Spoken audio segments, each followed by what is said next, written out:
the torture throne, the painted love, the weather glove, love song, love song.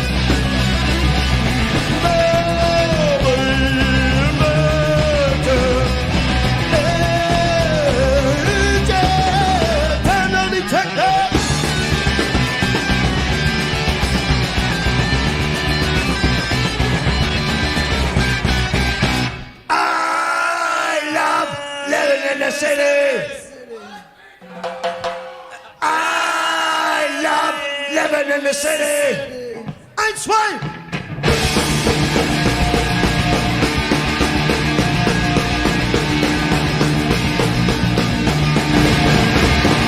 My house smells just like the zoo. It's chock full of different gum. Got roaches on the walls. Bears crawling on my walls. Oh, softly cut. I just wanna go slide. I love living in the city. I love living in the city. Yes, I know. Spend my whole life in the city. Junk is king, the air smells. People music everywhere. Eyes of blood, skies and air. Bodies wasted in their feet. People dying on the street. Some other got bags, they don't care. Just get mad and down there. Living in the city. I love living in the city. No.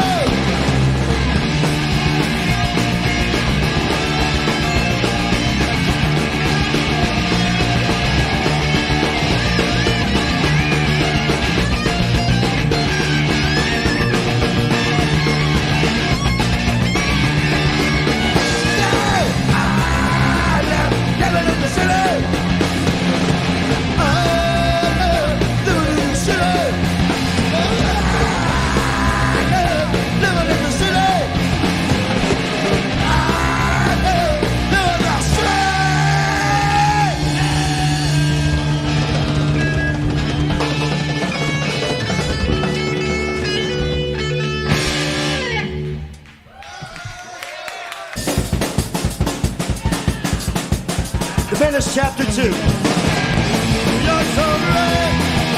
New York's alright. New York's alright. If you like saxophones.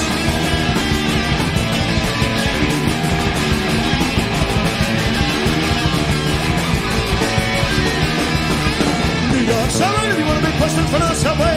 New York's alright if you like tuberculosis. New York's alright if you like art and jazz. New York's alright if you're a homosexual. New York's alright. New York's alright. New York's alright if you like saxophones.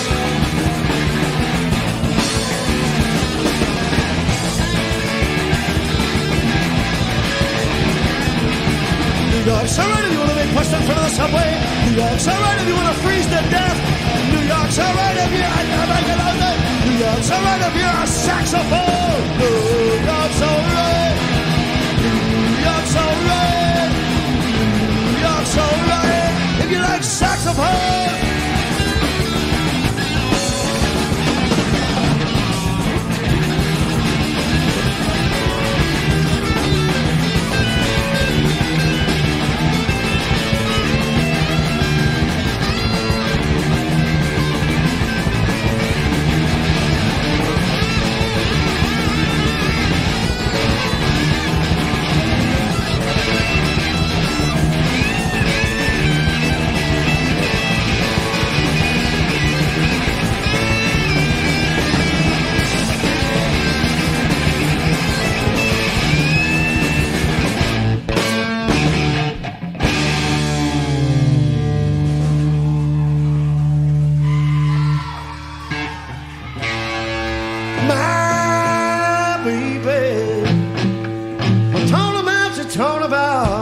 About a low down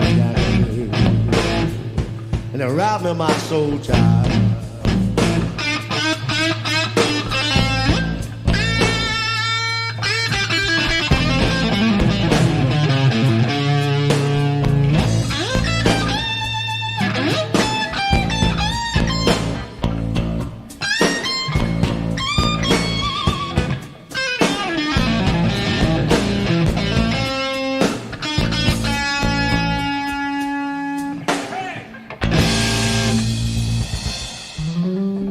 talking about, we're talking about, we're talking about, we're talking about. Say it, man. Say it now, little. The number of little job. I'm gonna do it, and I got something for you, baby. It's a long, it's clean, it's mad and mean. It's all's with me, it's just for you, child. Hey!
The song is about beer. All to the listening audience of Southern California, where we consume more beer per capita than any other place in this whole country.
When I wake up in the morning, my mouth's all parched and dry.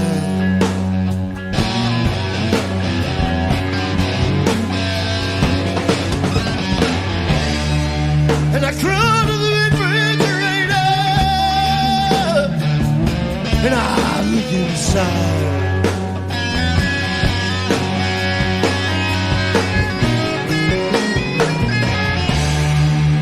And I feel like somebody drove nails into my head and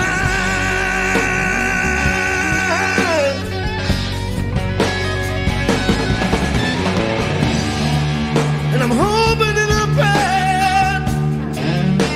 I hope there's one more beer.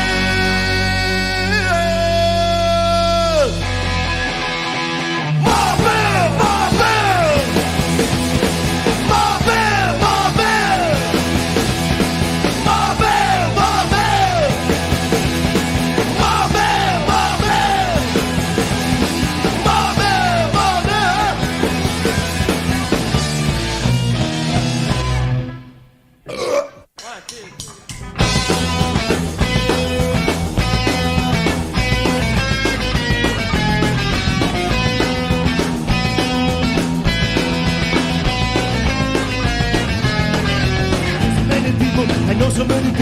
I know so many people, but I don't have any friends. I know so many people, I know so many people, I know so many people, but I don't have any friends. What do you do? What do you do now? Invite some over. What do you do? Tell them to leave now. Will they forgive you? Will they even know how? Will they believe you? I know so many people, I know so many people, I know so many people, but I don't have any friends. I know so many people, I know so many people, I know so many people, but I don't have any friends. What do they want now? What do you do now? Invite them over. What do you do then? What are you gonna do? What if they hate me? What if I blow it?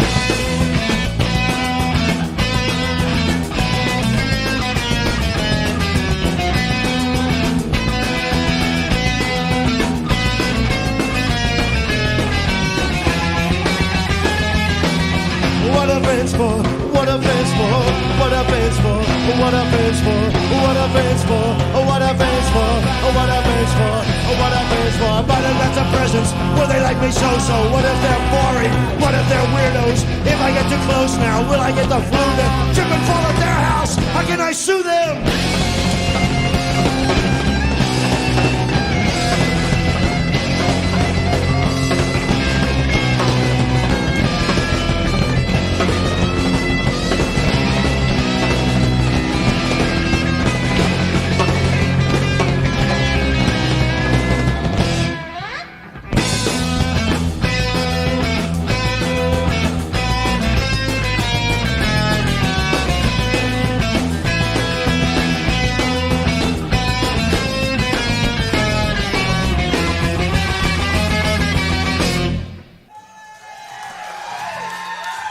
Thank you. 1, 2, 3, 4. Welcome to the Dust Ward.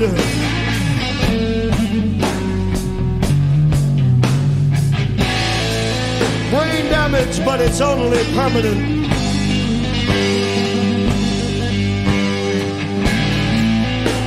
And I hang out in the day room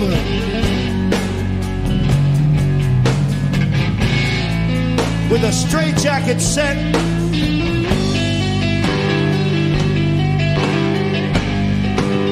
With the straitjacket set. Yeah, I'm in the, that's what I'm in the, that's what I'm in the, that's what I'm in the, that's what.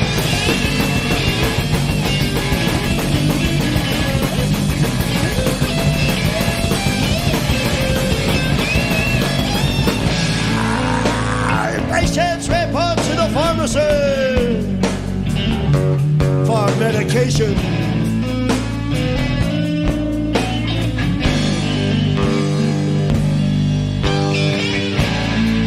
And I crawl through the shadows of the bars on the floor for my pills.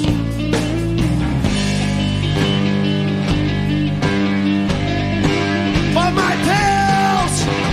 Yeah, I'm in the, that's what I'm in the, that's what I'm in the, that's what I'm in the, that's what.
I know what you need.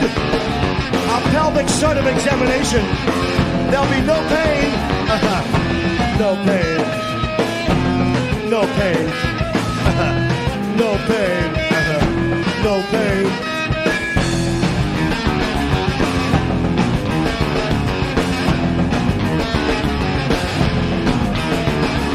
I am a doctor. I have a seat. Will you fill out these forms? I'll be with you in a moment. A moment. A moment. A moment. A moment. No! No! No! No! Let's make love.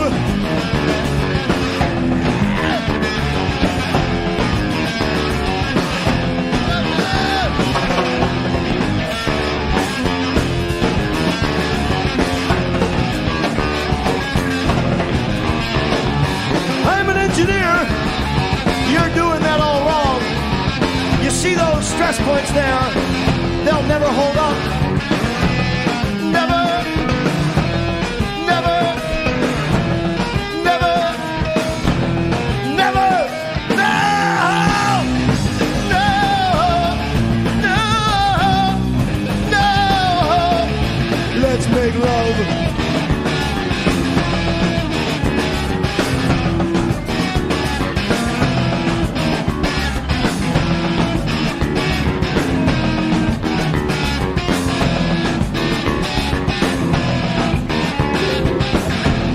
Psychiatrist, I know what you need.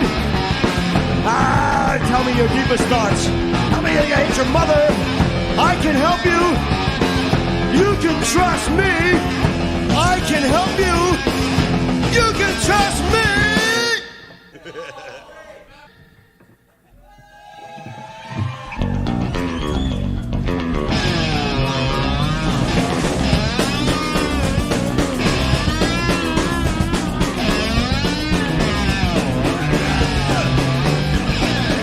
In the studio part of the city where the sun refused to shine, people tell me there ain't no use in trying. So young and pretty, there's one thing I know is true. You're gonna die before your time is due. Oh, good day. Oh, good day. We met. Oh, good day. We met. We're gonna get out of this place. This is the last thing we ever did. We gotta get out of this place. Get us a better level than you know.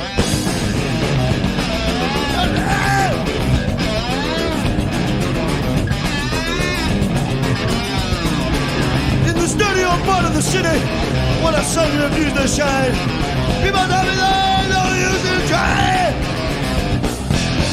My daddy had a dime. See his hair turning gray. They've been walking his life and he lost away. Oh, good day. Oh, good day. Oh, good day. We gotta get out of this place. It was the last thing we ever did. We gotta get out of this place. Get out of better than we do.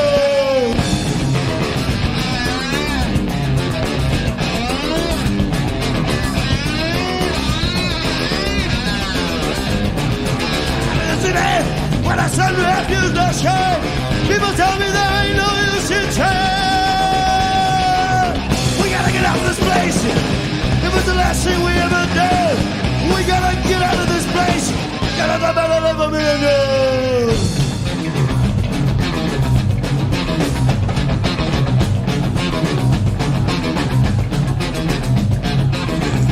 Better life for me and you.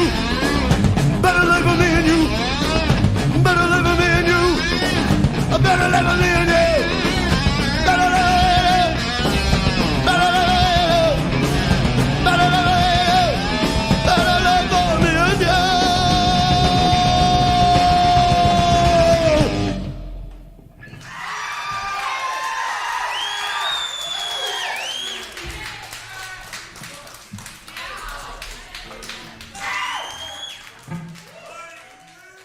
Thank you both for coming out tonight.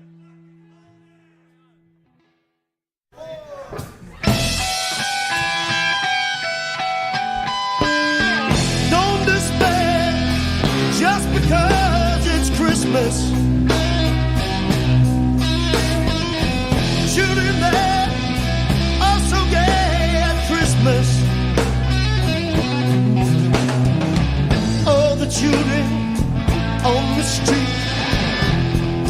something good to eat. But for me, it's not so great. My Christmas, Christmas, Christmas, Christmas,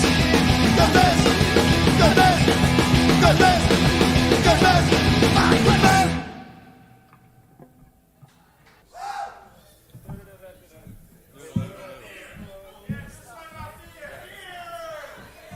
Now wait a second.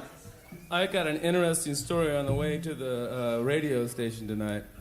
See, there was this cab driver, and he met up with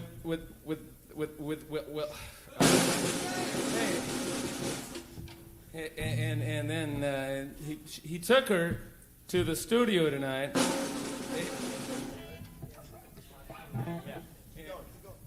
And then when we got here to the studio tonight, there was the joke was wait. One of them. Time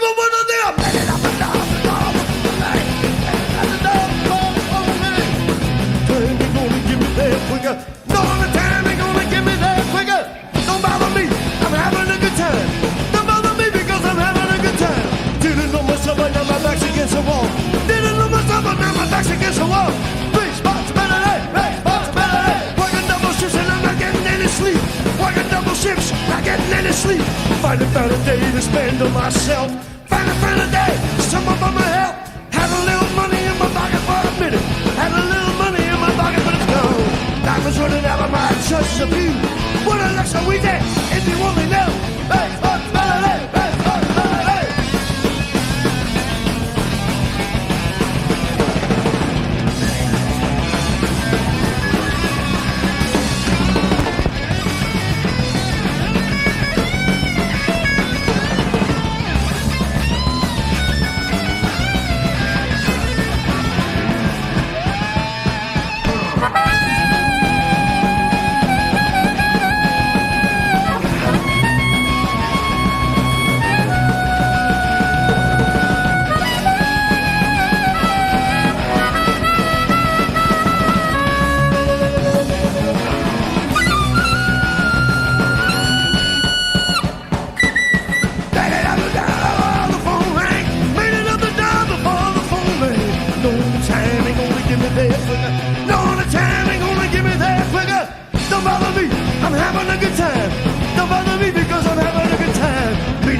What's interesting is how time and space are interrelated. You see the square root of the -1 times c, which is the speed of light, times time, is the same equivalent universal directional strict inference of the inflammation of the expectation of the inflammation. We just want to be friends with you all and share this Christmas feeling here. And some of our inner selves, if you know what we mean. What a diva! Hey! Hey! Hey! Hey! Hey! Hey! Hey! Hey! Hey!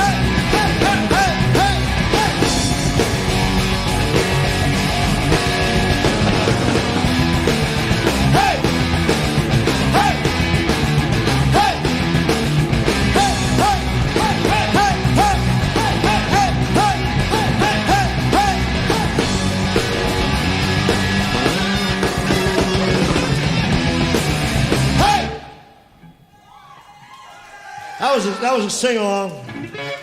Anybody guessed all of them words? Show up for your prize in the lavatory there.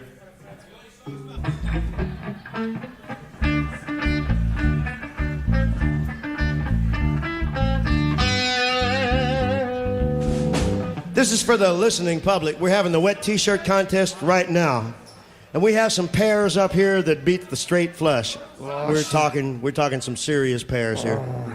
If you can imagine in your mind's eye the perfect beveled edge, the upturned, protruding proboscis of the aforenamed entity, eh? You know what we're talking about here? They come two to a package, brothers. Some are larger, some are smaller, but we ain't ever seen one we didn't like. Well, anyway, this is part of the Christmas message of this next song for you. And we love all of you. And we wish everyone could share equally in all the stuff that there is to go around except what's coming to us. Because we worked for it, and we don't want to be giving it to nobody that, you know, that didn't work for it and don't have no business being here to begin with. And what harbor leanings that's going to undermine the security of the service personnel of our country.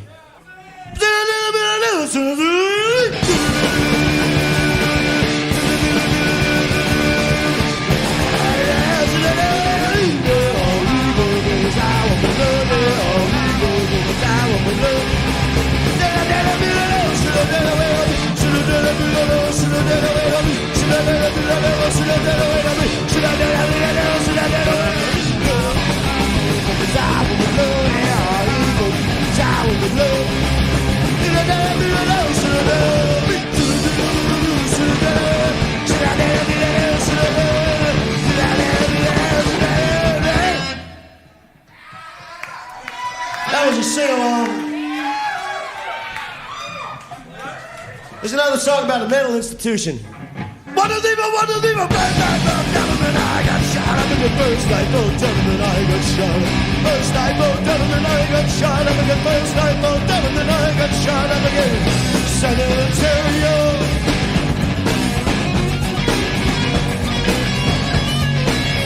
Electroshock, you know.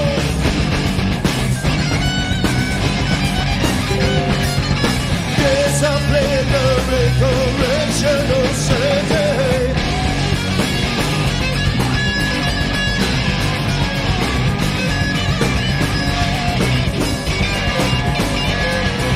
And I'm there, when I'm there, when I'm there,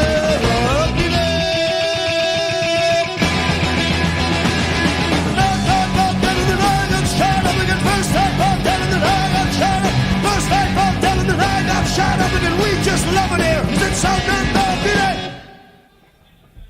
This here song's about politics. Not really. It's about beer, but we thought we said it was about politics. It might do us some good. You never know.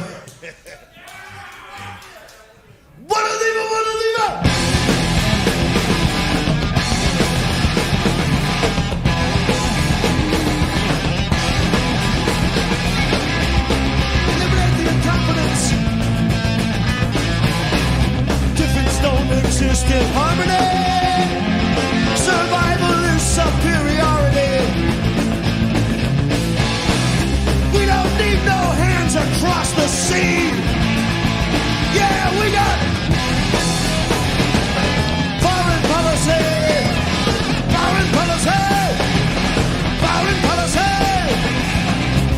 The lines are drawn. Establish the new order. Know which side you're on. Know your enemies. Know your enemies. Foreign policy. Foreign policy. Foreign policy. Hatred is purity. Weakness is disease. I will bury you. It's manifest destiny. Yeah, we got foreign policy, foreign policy, foreign policy.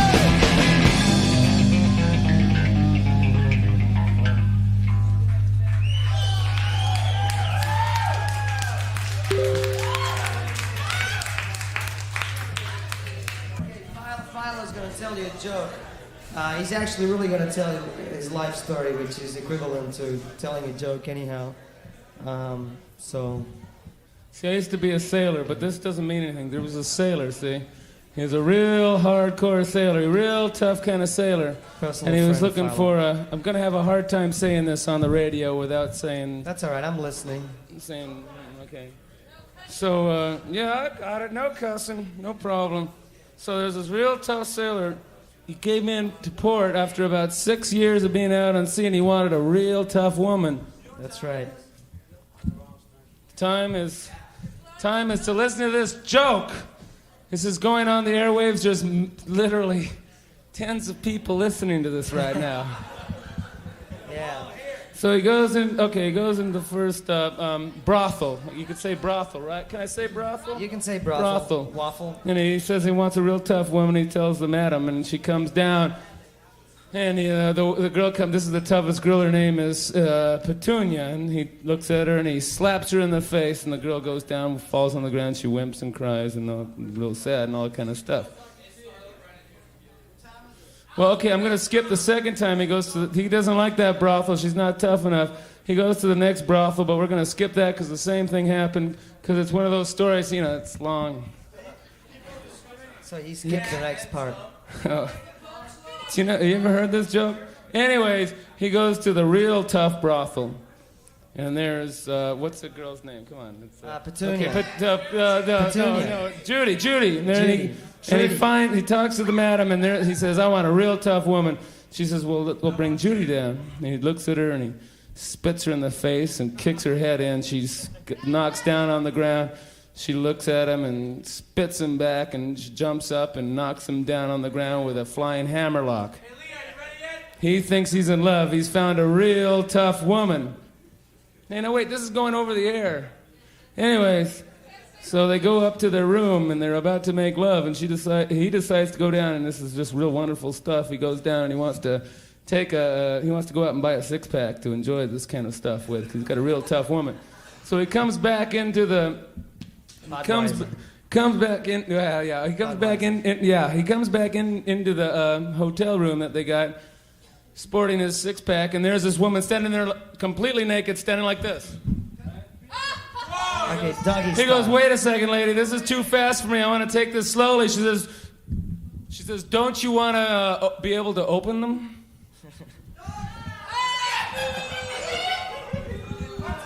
You have to see it to believe it. You have to see it to believe it.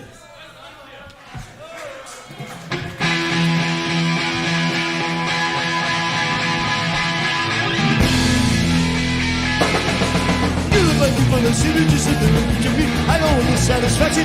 Wanna get some action from your feet up to your hair, body forward through the air. Coming out the ball, get up your ass. The ball. I don't want no satisfaction. Wanna get some action. Give me some action. Give me some action. Give me some action. Give me some action. Give me some action. Give me some action. You look like you fell asleep. Did you sit there? I don't want no satisfaction. I don't want to get some action from the feet up to your hair, body forward through the air. Coming out the ball, I don't want no satisfaction. I just want to get some action. Give me some action. Give me some action. Give me some action. Give me some action. Give me some action. Give me some action. Give me some action. What are you?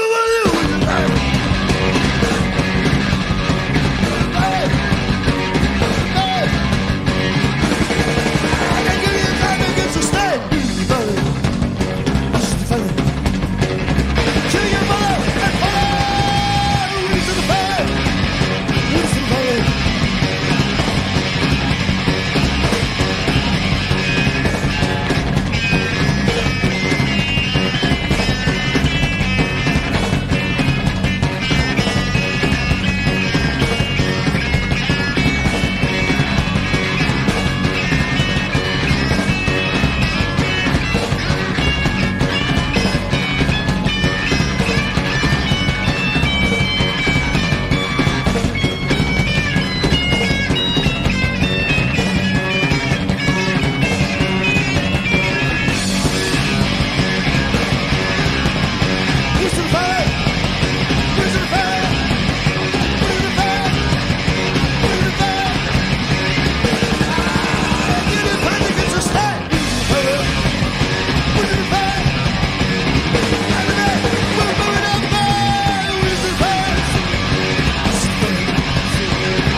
say to you, one of them, there's the many of us, there's the many of us, there's the many, there's the many of us. There's the many of us, there's the many of us, there's the many of us. Let's have a word, so you can go die. Let's have a word, we can all use the money. Let's have a word, we need the space. Let's have a word, to clean out this place. You know, really started in the city. Some of you, I'll be just as easy. The many of us, the many of us, the many, the many of us. The many of us, the many of us, the many of us. Let's have a word. Jack up the Dow Jones. Let's have a word. We can start in New Jersey. Let's have a word. Blame it on the middle class. Let's have a word. We're like rats in a cage. You know, really started in the city. Some of you are. It's just as easy. Not a many of us, not a many of us, not a many, not a many of us. Not a many of us, not a many of us, not a many, not a many of us, not a many of us. Not a many of us, not a many of us. Let's have a word. Sell the rights to the network. Let's have a word. I'll get fat like last time. Let's have a word. Give guns to the queers. Let's have a word. The enemy's within. You know, really started the city. Suburbia. I mean, just as easy. The many of us, the many of us, the many of us. The many of us, the many of us, the many of us. The many of us, the many of us, the many of us. The many of us, the many of us, the many of us, the many of us, the many.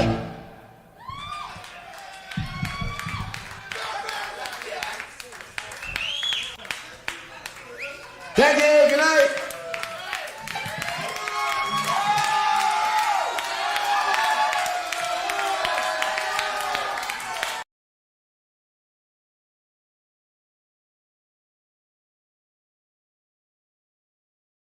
Real money, that's real money.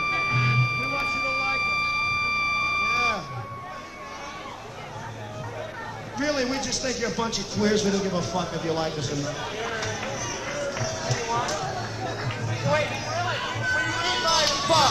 We're from Frisco. We're so back to Frisco. We don't have any ones. Come on.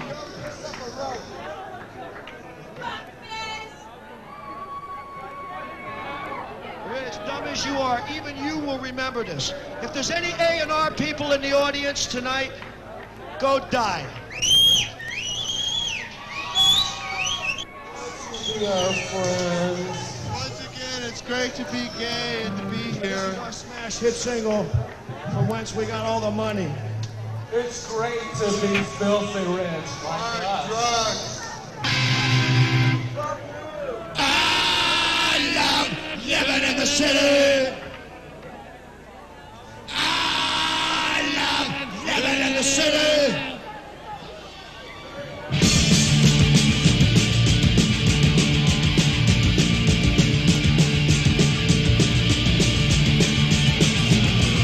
My house smells just like the zoo.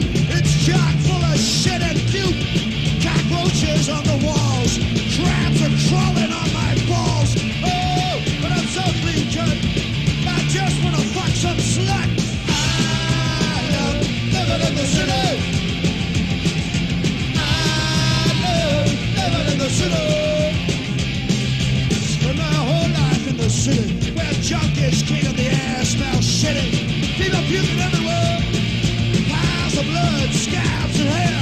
Bodies wasted in their feet. People dying on the street. Suburban scumbags, they don't care. They just get fat and dye their hair. I love living in the city. I love living in the city. Yes, I do.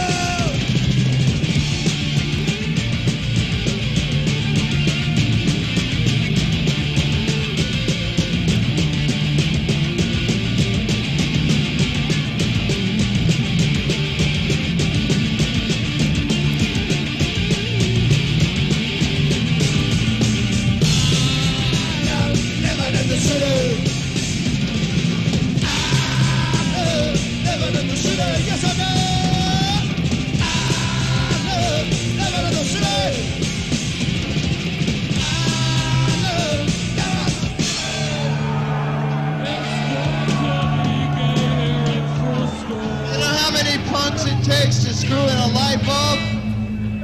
20. One to hold the ladder, one to screw it in, and 18 on the guest list. Yous all suck. Who don't think so? This is about how much we really like you. We suck what? It's called Let's Have a War. We're from Frisco. We're Frisco all the way.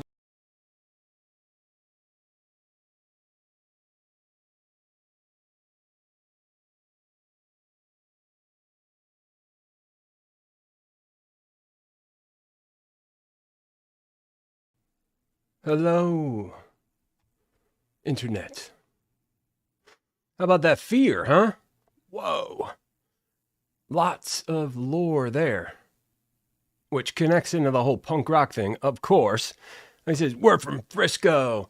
But he also says South Street, Philadelphia. And Avenue C. He's from everywhere. But originally, South Street, Philadelphia. Wasn't always a touristy hipster spot. Speaking of which, I come in hipster apparel tonight. Yes, I do. And I think it bears mentioning because I make assumptions that people are aware of blatant weirdness, like the swastika that was in the video there. A good example of what punk did in response to that is look at the meat puppets, okay? The meat puppets. I'm going to say this out front instead of being like, of course, fucking Nazi, right? Like, the dead Kennedys, dealt with it directly. Nazi punk, Nazi punk, Nazi punk, fuck off, pretty direct. And the meat puppet said, as we do that, as we're like aggressive and in your face over this, we find that it just antagonizes them and more come out because they love the contest. And that's one of the reasons I queued that up in the beginning, because it's not about actual Nazism. It's a contest between violent, short-sighted. I say short-sighted because they're mostly young and they feel invincible, or they feel like it's their time and they're up against something. And it's misdirected rebellion that they're committing to in a way that's like, I really don't care. Well, punks are like, yeah, you do, or else you wouldn't try so hard with, it's negative virtue, but it's still virtue signaling. There's a lot to be said for that. That conversation is mired in lore, politics, history, reasoning. Just like everything else important, it's not simple. Excuse me, I was just running around getting all the animals fed because inevitably, as it nears stream time, I hope everyone can hear me. I hope there isn't everyone, at least eventually. As soon as it gets to be stream time, they're like chaos and devilish merriment, impishness, puckishness, discord, go, go, go. And I know it's wrong, especially segueing from the controversies of some culture wars that get as offensive and traumatic and deadly as is possible. I'm segueing from that into animals, but it's appropriate because cats, you have to appease them. Cats are going to. It's a constant negotiation when you have cats. Anyone who has cats understands this is not a flippant or crass analogy. All right, what do we want to do tonight? We want to look at politics. We want to address the elephant and the donkey in the room. It's stinking up the joint. I don't know if you noticed this or not, but it's really stinking the joint up. And instead of dealing with that, we just run around like chickens with their heads cut off, and we point at things in the past, and we say, see, and people point at things in the now, and they say, see, and meanwhile, there's a much larger picture that if we click that into focus, we could easily just go into another room, or something. And I don't want to say Gordian knot, because the more, as I've been studying Middle Eastern, North African history, like BC era, destruction of the first and second Jewish temple, I've been exercising my due diligence in trying to get as aware as is appropriate to then engage on the material because it's no casual affair. I mean, the actual scientific consensus, science being a very broad word there, is that there's no record of a mass of Hebrew slaves, especially in the time period that the Torah, or the first part of it, the Pentateuch or whatever, the first 5 books, there's nothing. However, there are geographical points of comparison, and those are taken very, very, very seriously, which is another theme throughout Judeo-Christian history, but particularly in regard to Judaism and the history between Israel and Judah and the Assyrians and Babylonians and Persians and Romans and all of the stuff in between. Anything that's worth engaging on is not going to be simple. So you should put as much, and this is how I interpret good faith, you should put as much due diligence into studying that thing as you possibly can. You're the authority in that matter. Have you done as much as you can?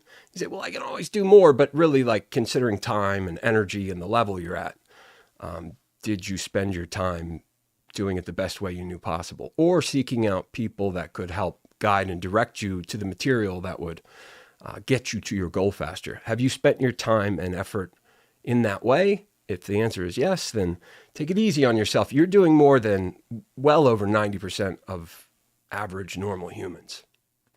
This is what I've learned. I've learned over the past year as I've looked out upon the internet. Approaching this from, I don't know, I'll catch my breath here eventually. Looking at the internet through a political, social lens, which I see at its base being the same thing. Social and political are the same thing. You could argue currently, according to the status quo, which is not a choice, all right? Like capitalism, it's not like, let's run the capitalism model. We need to switch that out for the socialism model. It doesn't work that way. I'm getting out ahead of myself.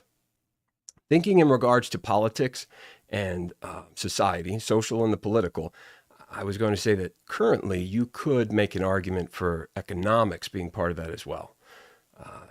The word economics, reduced down to the original Greek, from what I understand, oikos means household, and it's, as the household is the authority, the business that you attend to as that authority within that hierarchy is, your business. That's the economic consideration that is part of the social, which is in turn political. So I'm not saying this is straightforward 2 + 2 = politics, society, and economics are all one, but I don't think it's a stretch to make that assumption as we move forward in this conversation.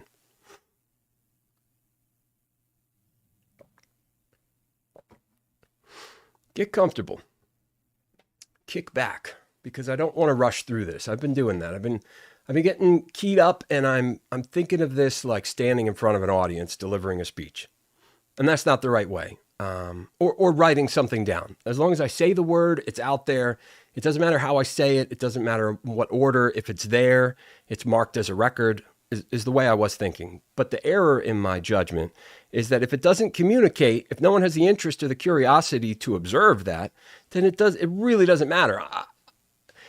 It's helpful to me to go through the process and make notes and try to become more linear and address more important things and refine my speechcraft, my rhetoric, my improvisational, at times prowess, at other times vulnerability. Being on all the time is impossible unless we can establish what the standard is. So going back to politics, looking at the online landscape, looking at the lay of the land. I'm assuming a lot. I'm assuming that there are Democrats, there are Republicans, there are communists, there are internet leftist communists. I was aware of that. That wasn't like, because I consumed podcasts, stuff like that. I had an awareness, but again, I'm looking through that lens. I'm interpreting it that way. I'm aware that kids and impressionable people who have always felt like they want to belong to a tribe and other reasons, I don't want to do the psych profile on them, But there are going to be many people that are looking for substance that they can, then like imitate to become, hopefully, that substance. And it could be Alex Jones or it could be the Majority Report. The attraction is the same. The information is not generated in-house. It is a representation via personality and a proprietary like vibe, right? And that's why it translates so well. It's not the material itself, but I've looked at this the whole time as if, I'll maintain this argument as well, that unless you want to waste your time, that's what you should be doing. I think all things considered, even though I've got a lot of greenness to grow out of still, and as far as like being salient and timely in front of a camera and potentially larger and larger audiences, which I'd rather think of as a collection of potentially like-minded people. As cringe and cliche as that is, it's like to do it right is the goal. I think a lot of us can see, I'm going to tie all this together. A lot of us can see that the tribal or factional or partisan camps and orientations are not only at odds with reality, but they're at odds with themselves, within themselves, and with each other relative to the different tribes and camps. The conflict is where the energy and that's what's being fed. All right, we can look at Trump and see that's exactly what happened. Conventional polling institutions and entities made predictions that Trump had a nominal, if any, chance of succeeding to the United States presidency. But they were wrong, right? Why were they wrong? We can't say authoritatively, but we can, I think, assume that the media played a very large part in that. By giving him and that oxygen, you feed the spectacle. The spectacle is what we go for. And no matter how intelligent or savvy we are, potentially even no matter how sensitive and wise we are, we're still in a position that we're still, let me use less words here.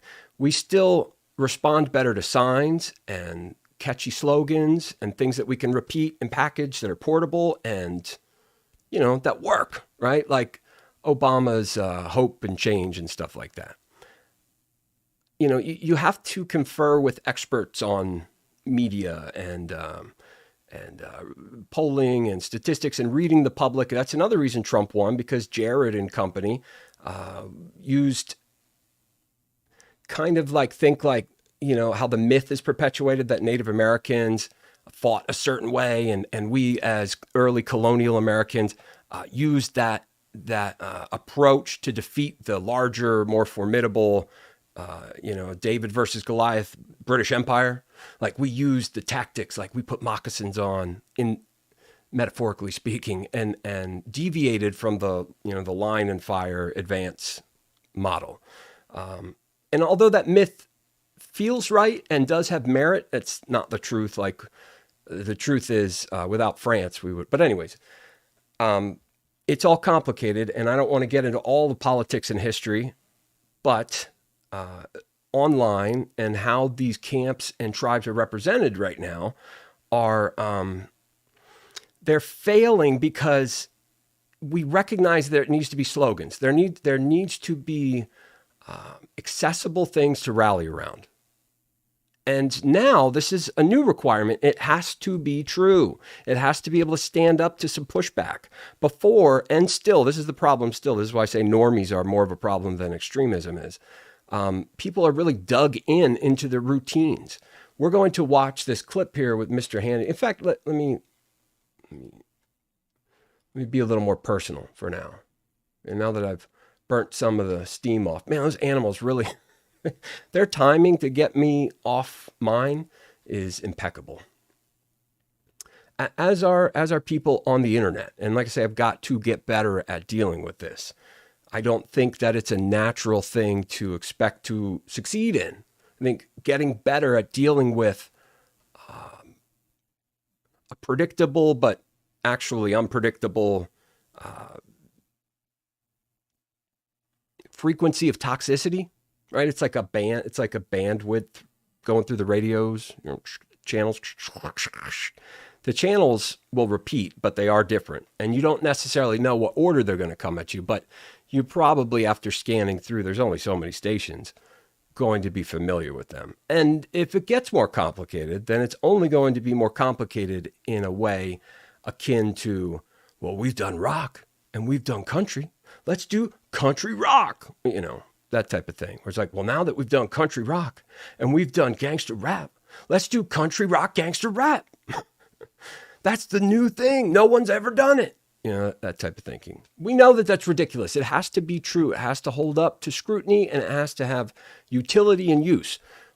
Although it's fun, and we've always conventionally responded to slogans and images and signs and symbols much more consistently and intensely, predictably, even though that's been the case, because we had this cartoonish characterization of a politician and a representative of power and money, or media currency, because attention is currency.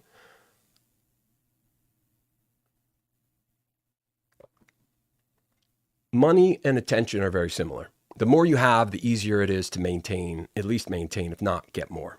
The less you have, same thing, except opposite. You get what I'm saying? All right, let's see if anyone's in house here. I have not looked at chat. No, looks like it's just me, but that's okay. I never really know. These numbers are always 000. I'll chop this up and use it because there's important stuff that I want to get to. And in fact, if no one is actually there, no one saw me stumble through this beginning part unless you're going to come back into the VOD later. Yeah, it says we got a healthy stream. Yeah, all this stuff. Okay, warm up over. Let's actually go now. The internet and its fractured and disgusting politics are a representation of human nature. They're not a fluke. Trump didn't do this all by himself. The media didn't do that all by themselves. And I think we know that. We're aware of that. It's not a secret, and it's not a conspiracy theory. Now, let's put a caveat on this. Conspiracies are real. That's any time that people conspire together. You say, you know what? You want to meet at a shitty brand name restaurant later for some margaritas and mozzarella sticks or some shit? You're like, yes, I would like that too. What time would you like to do that? Well, let's meet at happy hour. But you're conspiring.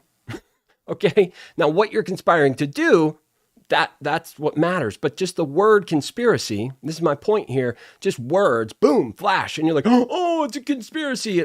All things that are accused of conspiracy must be according to this twisted, toxic association I have to that word.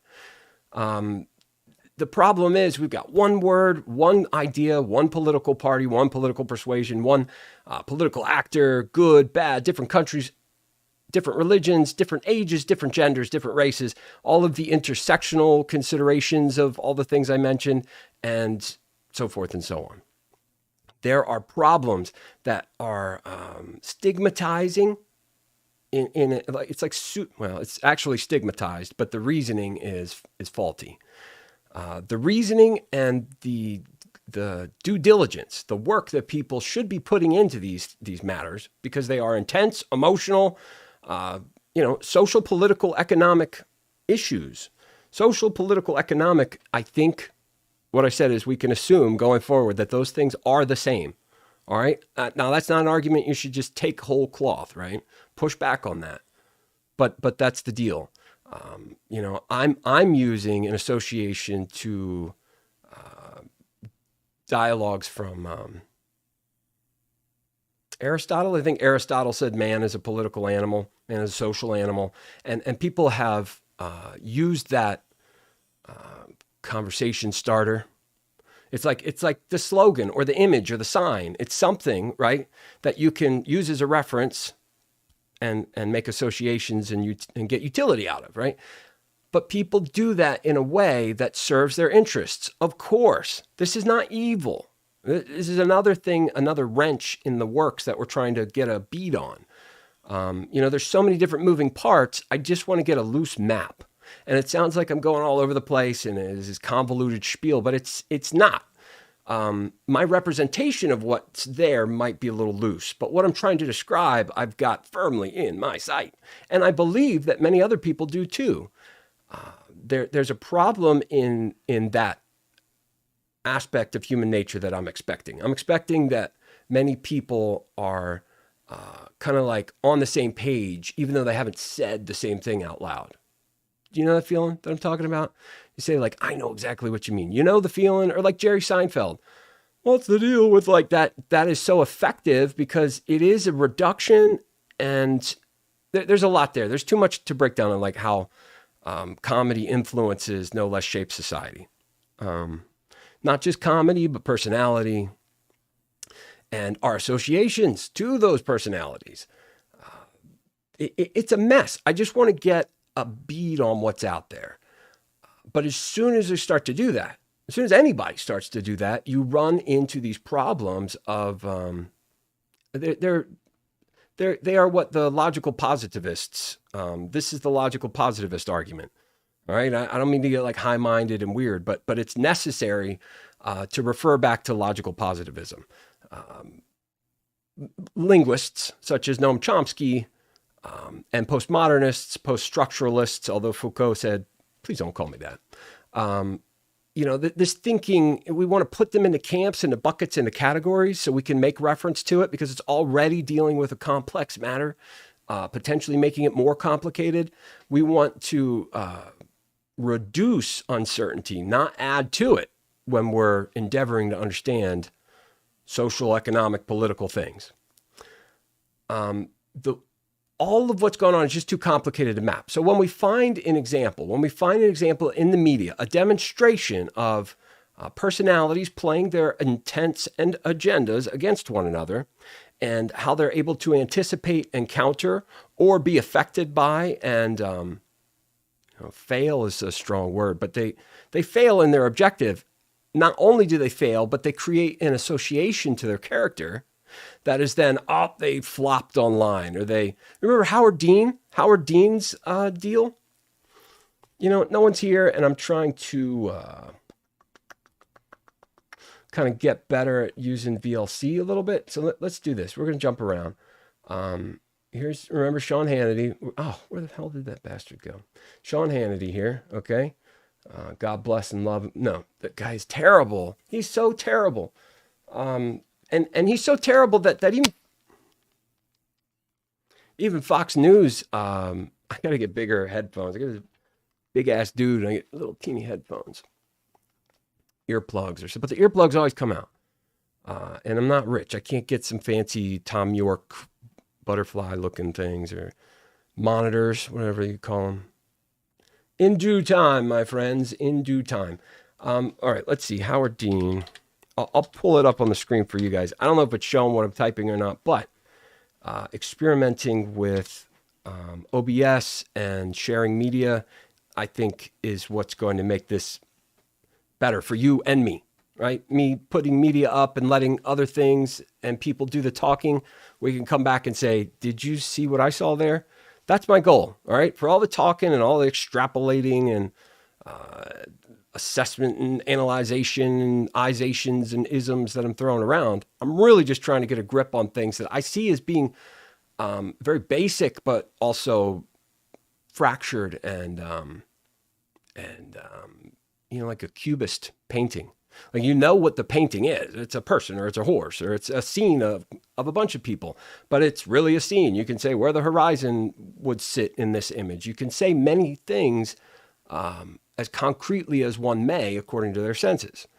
But it still is a representation of that, whether it's cubist or realist, right? You're still making the association of that thing. Now try describing that thing. It takes work. It takes work, which is fulfilling if you have an appreciation for the thing.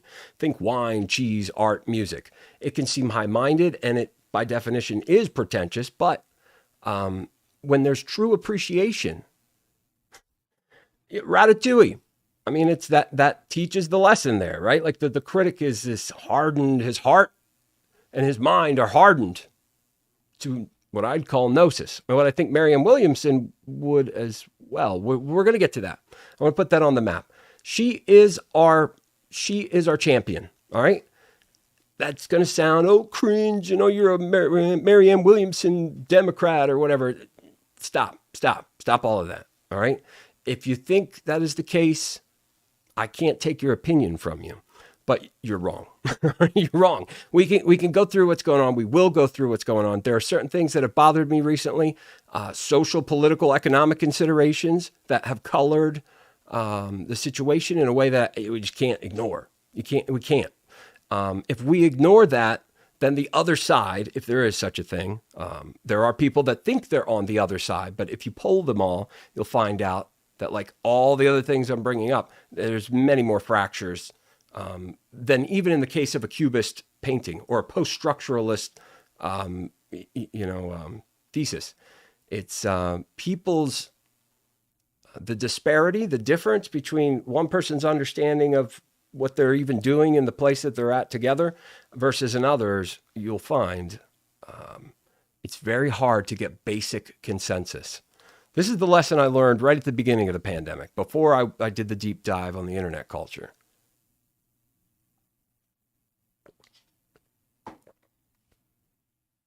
I learned that really quickly. Yeah, since we're going to cut this. Okay, let's see. Howard Dean. I think he said yippee. He said yippee, and it ruined a very viable, and this is not just like it was viable because the people were donating. It had steam. Of course, people in the beginning were like, no. But Howard Dean was the precursor. He was the, he built the infrastructure that Bernie Sanders would go on to use. This is a fact. Okay. I'm not taking anything away from Bernie Sanders. I'm not saying that their political platforms are the same. In fact, I've heard that Dean is now a lobbyist of some sort. I don't know what he's up to. I don't want to speculate. But this ruined one of the most viable and definitely modern presidential campaigns, maybe ever. Definitely modern, maybe out of all of them. One of the most promising campaigns fell apart because of this. All right, let's make sure that it's gonna skip this. Oh, you know what? You know something? You know something? If you had told us 1 year ago that we were going to come in third in Iowa. That sounds really quiet, huh? All right, hold on. Do this.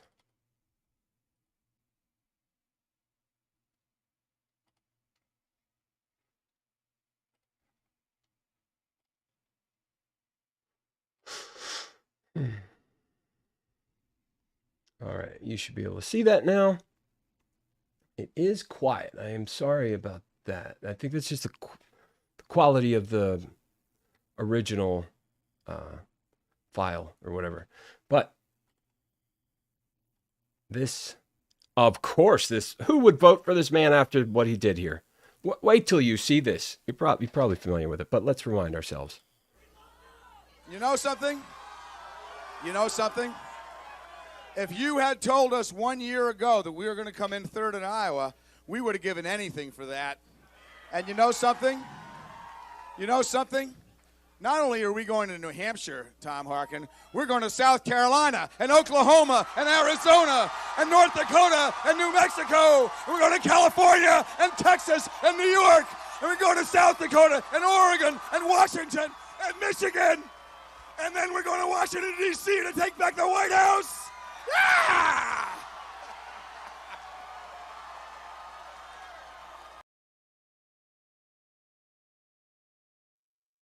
There you go. That's it. The whole thing fell apart. He was the hope and promise of college kids and liberals that weren't like radical. I mean, like these were future radicals, not yet been radicalized. I mean, this is 2004. We're trying to get rid of Bush. I think that's what's going on then. Easy peasy, right? We got this. No problem. And then he exceeds expectations. He starts to collect money, take donations, and those donations, he gets over 1 million, I think was the mark. It was called the Dean bat. I know it was like a bat, like think one of those thermometers that as people donate, it fills up. till they get to their goal. Well, they exceeded their goal, and they made it plain that the goal was not because of the love for money or a contest over capital, but because until you generate that much, no one takes you seriously. And when I say no one, I mean no one. No one. You might say, well, I would. No, you don't. No, you don't. We're all like this. The signs and symbols that we need. We need the signs and symbols. We need the condensed, boiled down. It needs to be easy. All right. Like we have this expectation now, and I think Adorno might have some agreement with me on this. We have some expectation of being pandered to. Like, you're not getting my attention, especially not my approval, unless you go well out of your way to orient yourself to my preferences that I can't even tell you what they are. If someone asks me, like going to a therapist, you can pick what you need. What are your goals? Well, if I knew what my therapy goals were, wouldn't need a therapist. Like you need someone else you need to be able to defer to them, right? This is what authority is, so that you can trust within your society the people who make decisions that you're vulnerable to the consequences of. Like that should go without saying, but it doesn't. Or it does, but we need to remind ourselves, or we need somebody to say it, or something to say it, because the personality cults become a problem. They are a necessary vehicle for meaningful ideas to move around. They need to go through people. There needs to be a personality. You see, well, what's that person doing? And at this point, our expectations of how much work and our culture is so fucked right now. Out of one side of people's mouths, they say, what makes you think you're so special? Who the hell are you? Right? It's like anyone who has confidence in anything, really anything, unless you're super unconventional, right? Like you're not just a person of color, you're mixed 18 ways from Sunday and it shows to the max, right? You've got hair, you've got a family, you've got everything to serve the purpose of tokenism, right? And they're like, yes, definitely, we'll use your what are they, plus size model, your BIPOC, like all of you're checking the boxes, and you're like, now eat food on camera so we can sell this to other people with body image issues. That's all it is. There's no actual confidence, trust, or appreciation that's being offered. It diminishes it because everybody else sees through it. We see through it. We say, that's pandering. And then you say, that's pandering. And then Sam Cedar and his people who are so close to being right. They're so close. I don't want to say they. If you grade them as a they, then the grade goes down. But if you take Sam Cedar, Emma Vigland, Brandon Sutton, Bradley Alsop, end of list, and you grade them, then they're so close. They're so close. Each one gets a little bit of a different grade, but they're so close. They just haven't seen through. That's why I started with fear. I love living in the city. They went to Saturday Night Live and were never to be invited back because of their performance. Belushi was like buddies with them. The lore is very well worth your time as it regards to fear.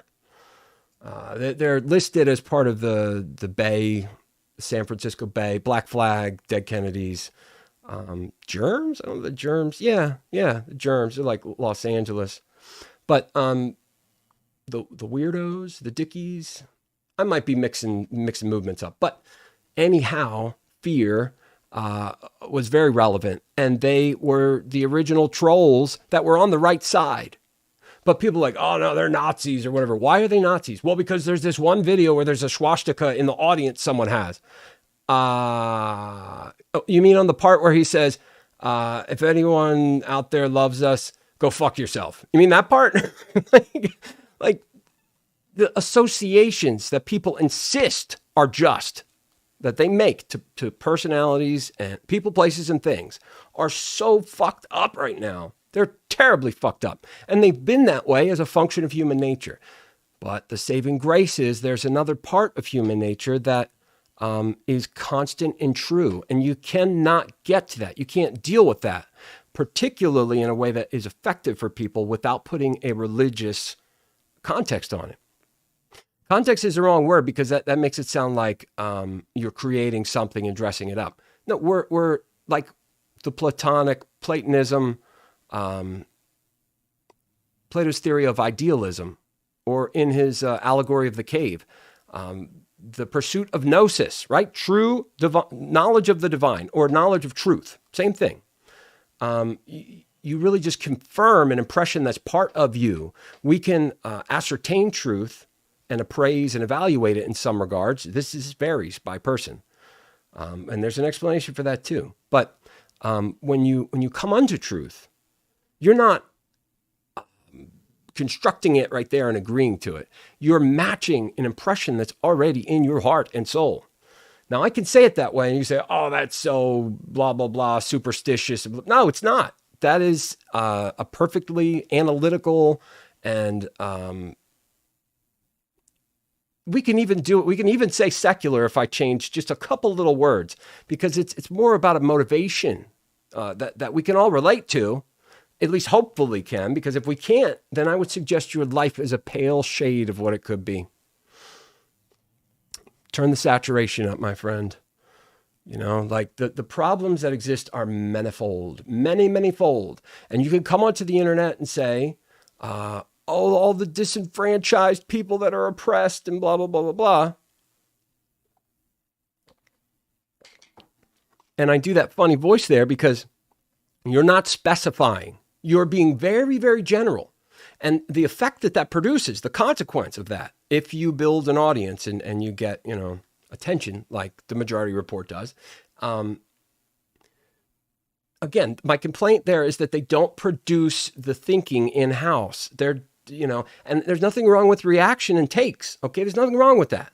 But the response that they're providing is better than most, but it is still catering to the disenfranchised and oppressed. And the problem with their MO is that they're not specifying. They're using whichever one is an example in the media of oppressed, and they're getting it wrong. Not as a binary, right and wrong, but they're weighing and they're appraising the point of reference, not just poorly, but perversely.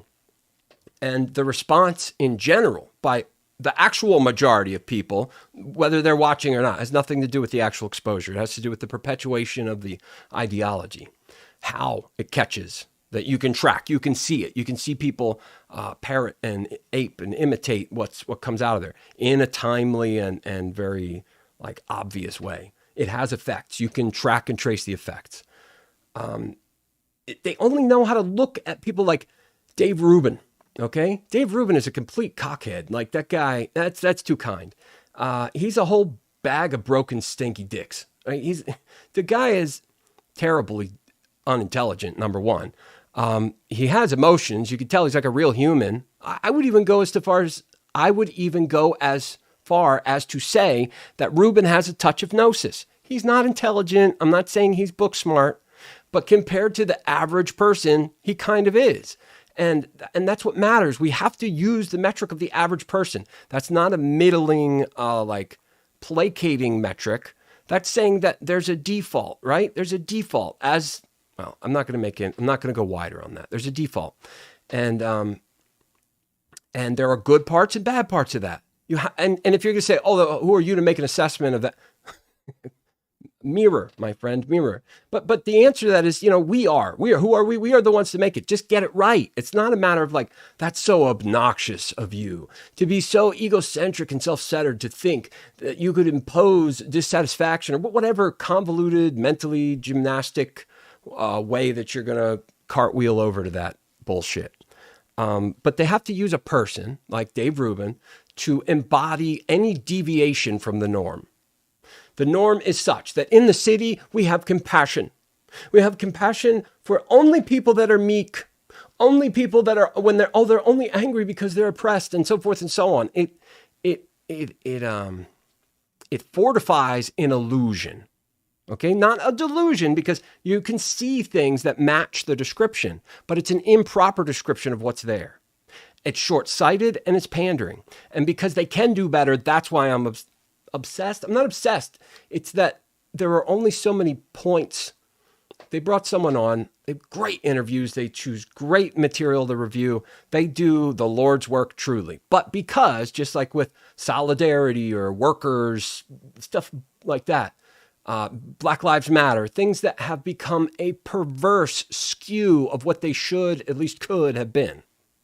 The real and the ideal do not match. Therefore, there's an uncanny valley, and people see that, feel that, and make an association, in this case, justly, based off of that poor reading, that skewed reading of human nature, because you're not Majority Report. You're not looking at politics. You're looking at human nature. If you were looking at politics, you'd be more like Ryan Grimm.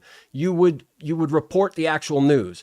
Whomever you lost at the morning quickie that's sorry. You gotta, the thing on the computer, if your computer's like fucked up, like system restore, that's the date that you got a system restore to. Whomever, Jack or somebody, the guy that you lost, that was the closest you had to actual reporting. Everything else is a take on human nature, which is sorely needed.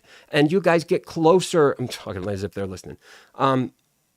I do that because it makes it more direct. This is where the argument is directed. It's not a general argument to try to influence the voter base in one way or another. That's one of the mistakes that particularly these Canadian privileged honky kids that have YouTube channels make. They make this mistake of thinking your rhetoric is harmful. No, what rhetoric is harmful is the stuff that's lockstep with a cultural ideal that doesn't match the real. I don't mean to use like big words, but I think that's the most elegant we can make that. They have to use people like Dave Rubin and Glenn Greenwald and Jimmy Dore. They have to use those personalities to say, see what happens when you deviate from the norm. Now, in those cases, they have more than a point. But I'll tell you why I'm on about this again. I don't want to lie. I don't want to be general and be like, that's good and that's bad. And that's kind of what they're looking for. They're like, if you give any criticism to the left, then you're anti-left. And therefore you're like Dave Rubin. It's like they only know how to look at it in terms of shtick. Huh. And it's like me saying that is anti-Semitism. It's like that's the slope that the logic is on. So that as soon as there's some inconsistency, whoop, right down there, it's fallacious, my friends.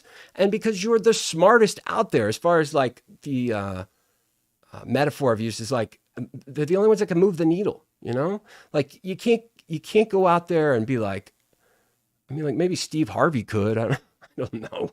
I don't know who could. And I don't know. You remember when Spike Lee was advertising some crypto thing?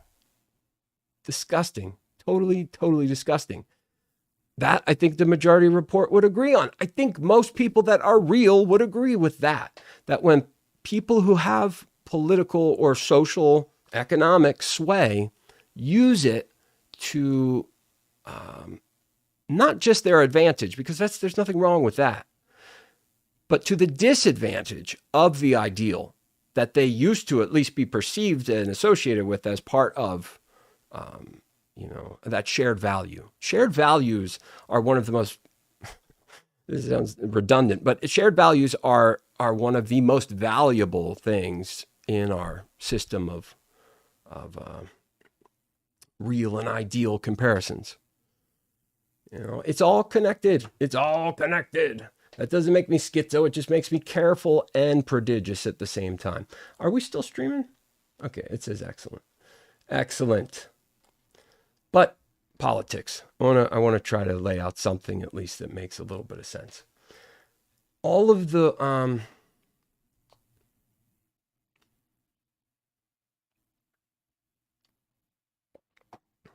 associations that are being made in public, out in the open, can be tracked. There's more than a few. It's going to take you a while, but you're going to get to a point after about 3 months where you're going to start to see patterns repeat. And you're like, okay, I know where that goes. I see something new, but actually it goes over here. You'll have a system, right? But if you're not careful, the way you organize your matrix can, the skew or the error in your categories becomes more pronounced and potentially much more consequential as you accrue more, more data on your spreadsheet. And because we don't have time to run this stuff down independently, and if we do have time, we might not have the energy or the inclination, or we might have the time because we have some limitation like chronic pain or disability,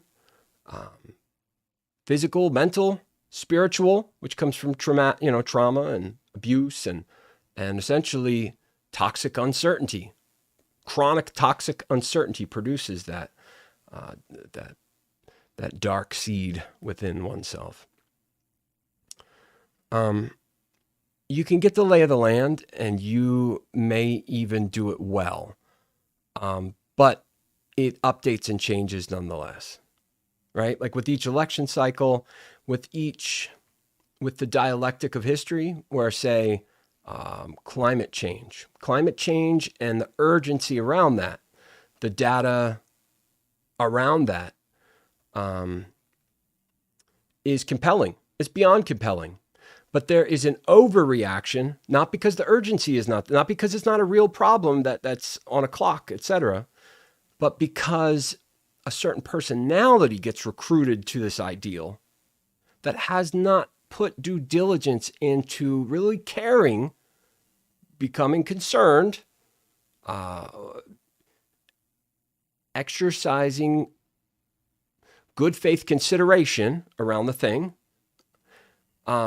You may be made privy to some information where you're like, that is not right, that's wrong, and I just can't forget about it now. Okay, so far so good. But then you just go all out and you look for other people with that same energy and you combine. And that's what's happened. We've got all of this enmeshing of energies, not intellectual principles. The only way that we can take the energy that people, it would be a good thing if there was mobilization of voter bases, right? And those voter bases were made up of people who had a solid understanding of what we need in the end. No. What we have, and AOC, I think, is a brilliant and powerful champion, but she's not going to make it through to the next level. She's not. She's like at pre-gnosis level, and there she stops. Because she's in the city. She's got that city-brained. Also, she's up against a constant assault on her character, her womanhood, everything that you can attack. People do. They're doing it. You could probably have 1 million people saying some dirty, sexist, horrible thing about AOC right now.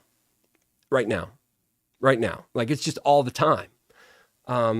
That's going to affect you. She's also one of the most famous people in the world. I mean, yeah. So this is going to affect you. A good leader knows how to use that.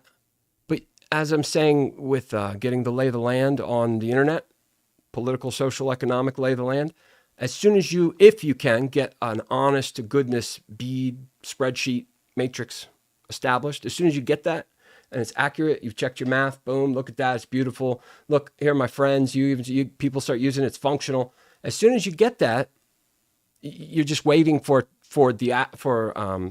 what lay outside of the representation, the reality, to change, because it will. What causes those changes, that's another conversation, and it's not one that we get to the end of. We can only observe and function through it. Yeah, I wonder as we go on here if people might trickle in, because I wouldn't mind doing a drawing lesson tonight. No, I wouldn't.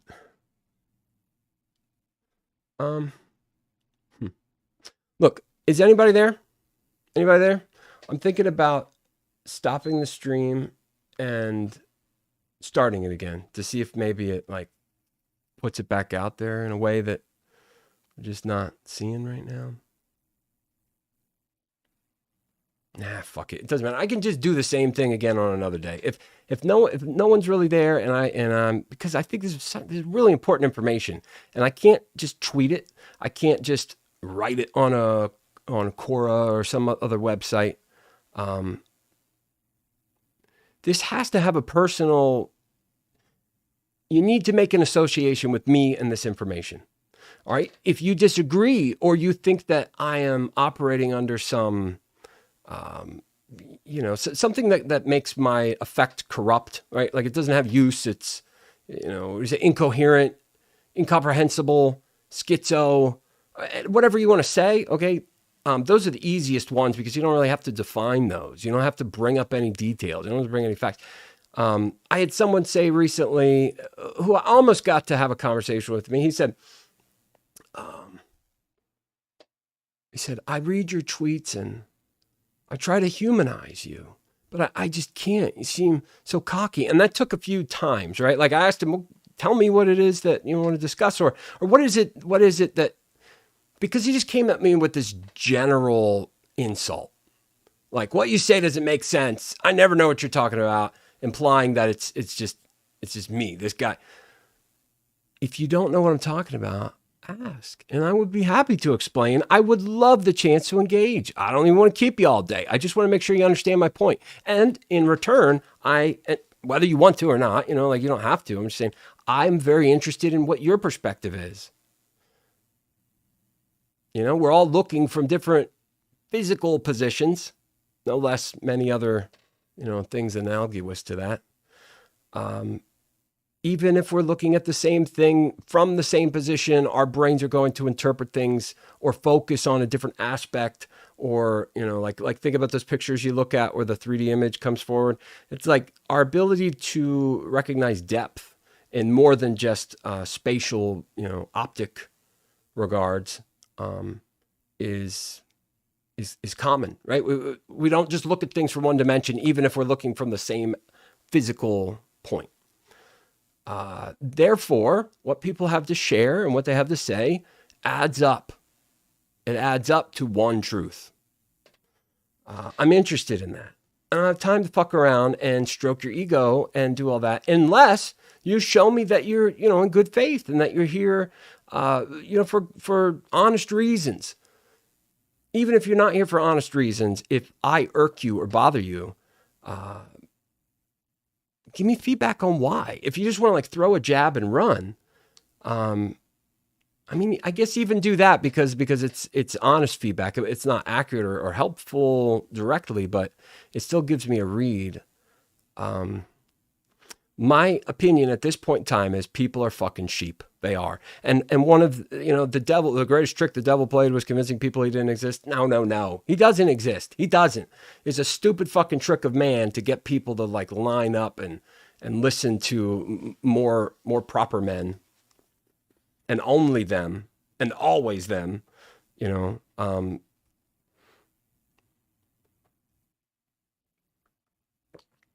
yeah, all that organized stuff.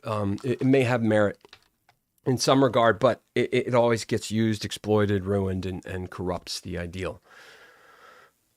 Feedback, though, is good. And if you have some kind of... Okay, what I was going to say is people don't listen to one another. They really don't give a fuck unless it's just happening. It just happens. I was there. It was exciting. Oh, people love to talk about food and shit. They're like, oh, it's so good. Have you tried this? And it's like, oh, it's so tedious. You can count on people to do that. Now, I can say it's tedious and also appreciate that people enjoy their food. That doesn't mean that I'm going to hate every time someone takes a bite of something. But it needs to be said right now that the connections between what is and what we think is are very much so at odds. All right. Now, how to do that in an entertaining way, how to do that in a way that translates, that brings more than 0 people here or invites me there. It's not about me. I'm just saying I've looked and I've looked and I've looked and I've looked and no one else is getting it right. Some people are getting it very close to right. Some people are getting what they're talking about right. Impressively so. I'm not saying I'm the only person that makes sense because, as is demonstrated, I do ramble. But I'm not inconsistent is the thing. And like I said in the very beginning of this, if you take all those pieces and put them together in the right order, it's going to be pretty plain what I'm saying, what I'm describing. But the point here is that people don't respond to the substance. And I can't change that. I can't make that different. All I can do is adjust and adapt to that to then reach my goal, which is getting through to people. But as I said, people are fucking sheep. And I said the devil convinced you don't exist. The sheep thing, right? Like saying people are sheep has now become... Now I understand there's a dual utility to using this, because sheep in one sense are the flock and the shepherd is needed. You need people to take care of us. Like we need to have a society where we don't have to think about everything all the time. We say, you know what? If I'm sick, I go to the doctor and the doctor helps me because why? Because they went to school and they learned, and there are these medical institutions that certify and qualify them, you know, for different levels of practice in the state. Registration and certification and what there are reasons, right? You say, okay, my mind is at ease. I don't have to think about that. And now I can focus on something which I've chosen to be or found to be more meaningful. Right? This is the human process. I can't break it down like that, but it needs to be broken down in a modern way. And my problem is not understanding or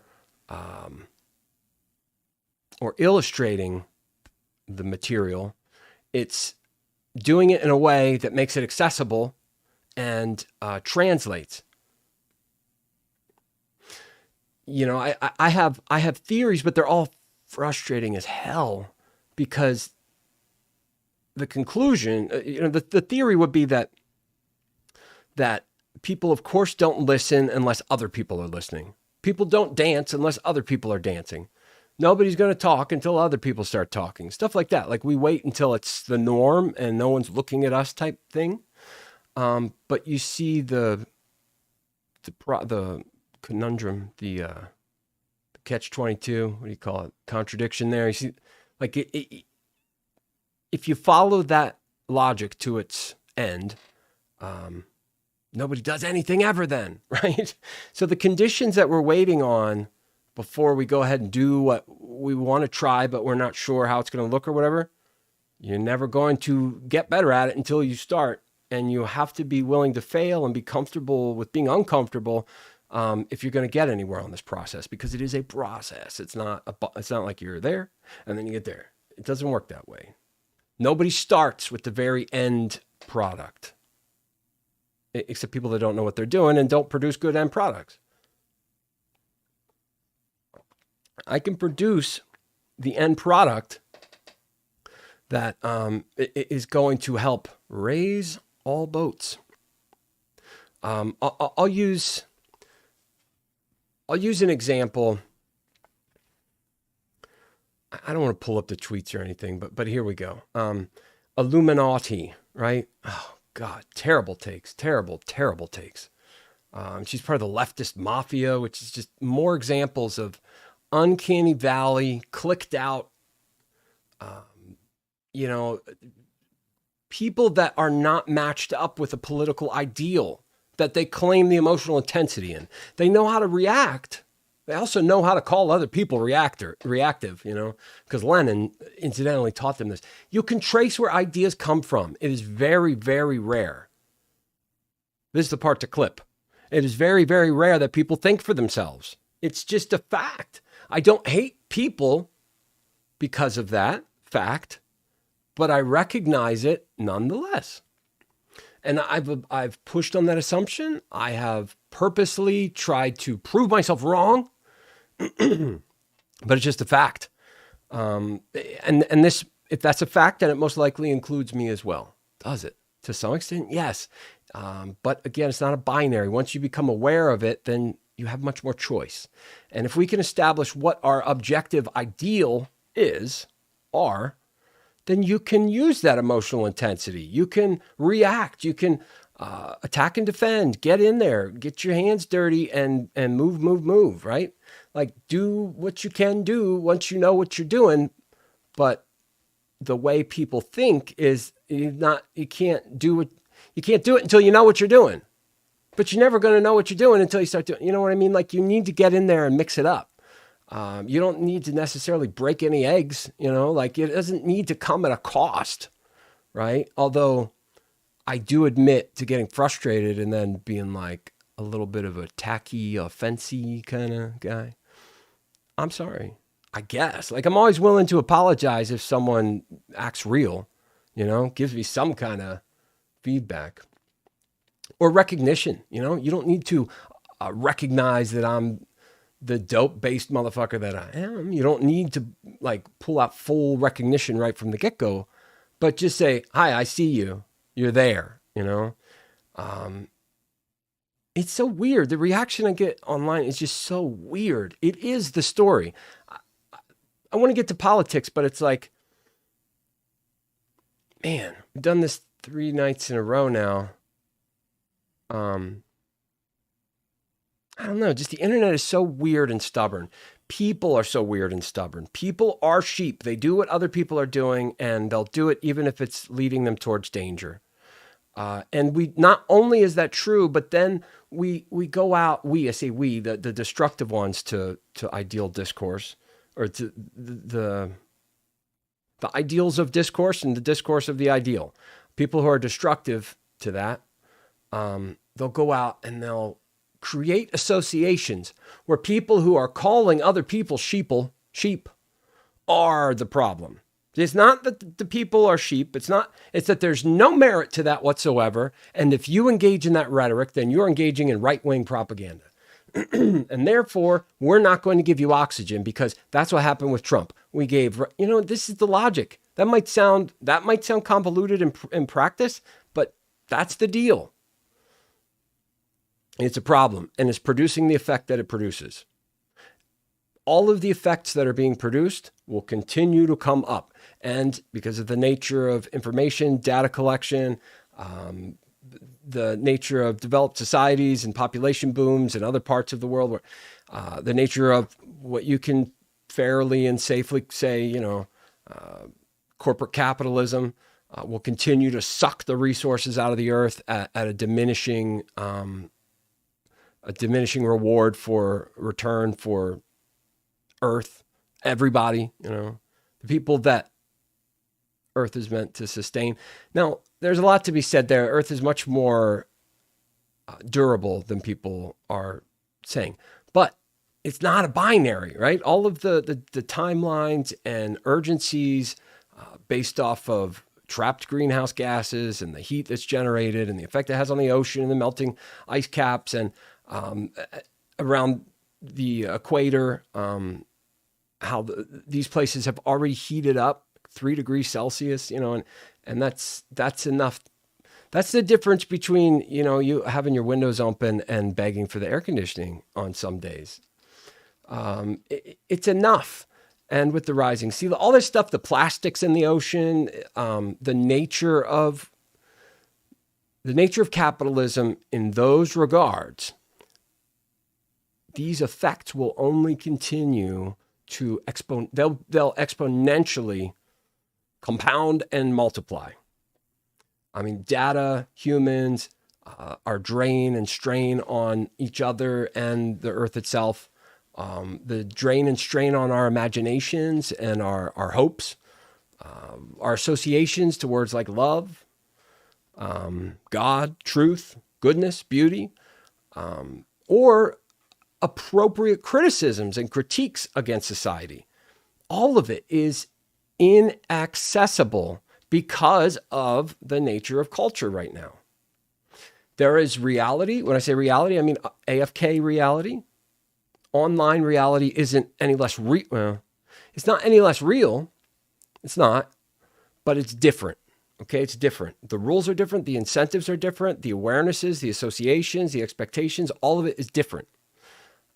Body language, movement, time, these things that are on our palette for our like physical, temporal existence, more so than online, it produces different effects. Those effects, reduced and what would you call it when a signal is sent out? Transmitted, reduced and transmitted, images and sounds and ideas that are exciting or troubling in an entertaining way, or validating for people who feel oppositional towards other people. We see this in sports. That's what sports is. That's all sports is. It's the other guy. We want to beat them, right? Or we want to beat all of them. And we're not beating them this year, but we used to beat them. Maybe we can beat them again. We ain't beating them this year, but like we hate them still. Like that's all it is. You take that model, you take those shapes, and it stays completely the same, and you just take it off and you set it over here, and it fits perfectly over the human nature that we're seeing in regards to politics and society and economics. And because America, the United States, or the Western world,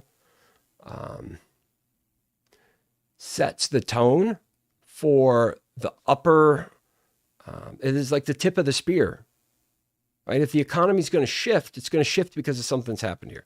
China has changed it's like a buffer. It doesn't change that dynamic. It doesn't like change the principle, but it's like a shock. It's like shocks on a car, right? So like it's still true, but it just doesn't ground on, because China could carry the world's economy if they took that Mao picture down, etc. A couple other things. Yeah, it all fits together. And you say that, and people be like, schizo. Or you say, people really are very sheepleish. And they say, right-wing rhetoric. Right-wing rhetoric. Like it's something that people are familiar with, and it's easy, and it's been said in public, and it's been said in ways that have garnered not just acceptance, but appreciation. So you do more of those, you'll be more secure in the group. It's groupthink. Right? That's not to say that groupthink is all bad, but the very dynamic that has allowed us to survive, right? Being loyal and cohesive to a larger structured group has allowed us to survive on much larger levels, just like any meaningful collectivization, conscious, ethical collectivization does. If we do that, then, but when you lose that ethical soul to the thing, which reminds me that we should probably just watch this clip now. This is Marianne Williamson going on to Sean Hannity's show, Hot Seat, I believe it's called. Ridiculous, Hot Seat. And other people have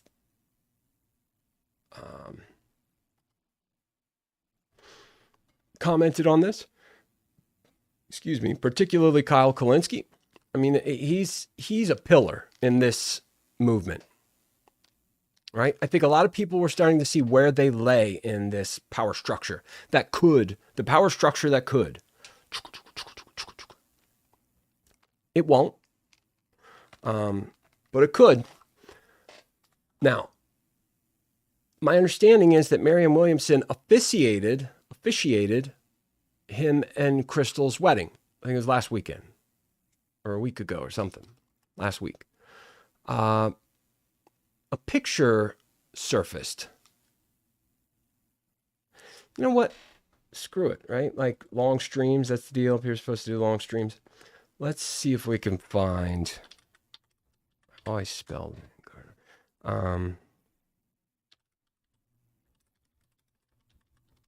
The picture I'm talking about.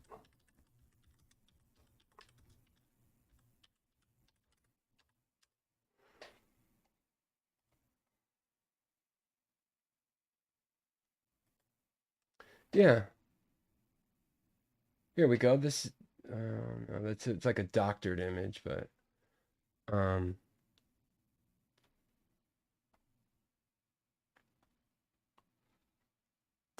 well. Introducing Glass Office Chair Mats by Vitraza, Bear with me. the Sorry about the premium sound. Sorry about the alternative to sound. cracked, curled, and It's the Vanguard themselves, motherfuckers. When did this come out? A week ago. I want to see that picture. I don't want to see you dumbasses. Okay, they're not dumb. I really don't know that much about them. But look at all this. Let me pull this up on the screen. Let's do a little analysis here. A little analysis.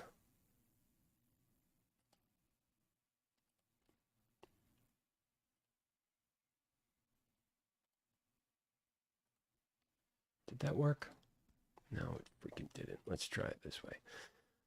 I love living in the city. Yes, I do. Air smells cheap and things look shitty. It's not working for me. All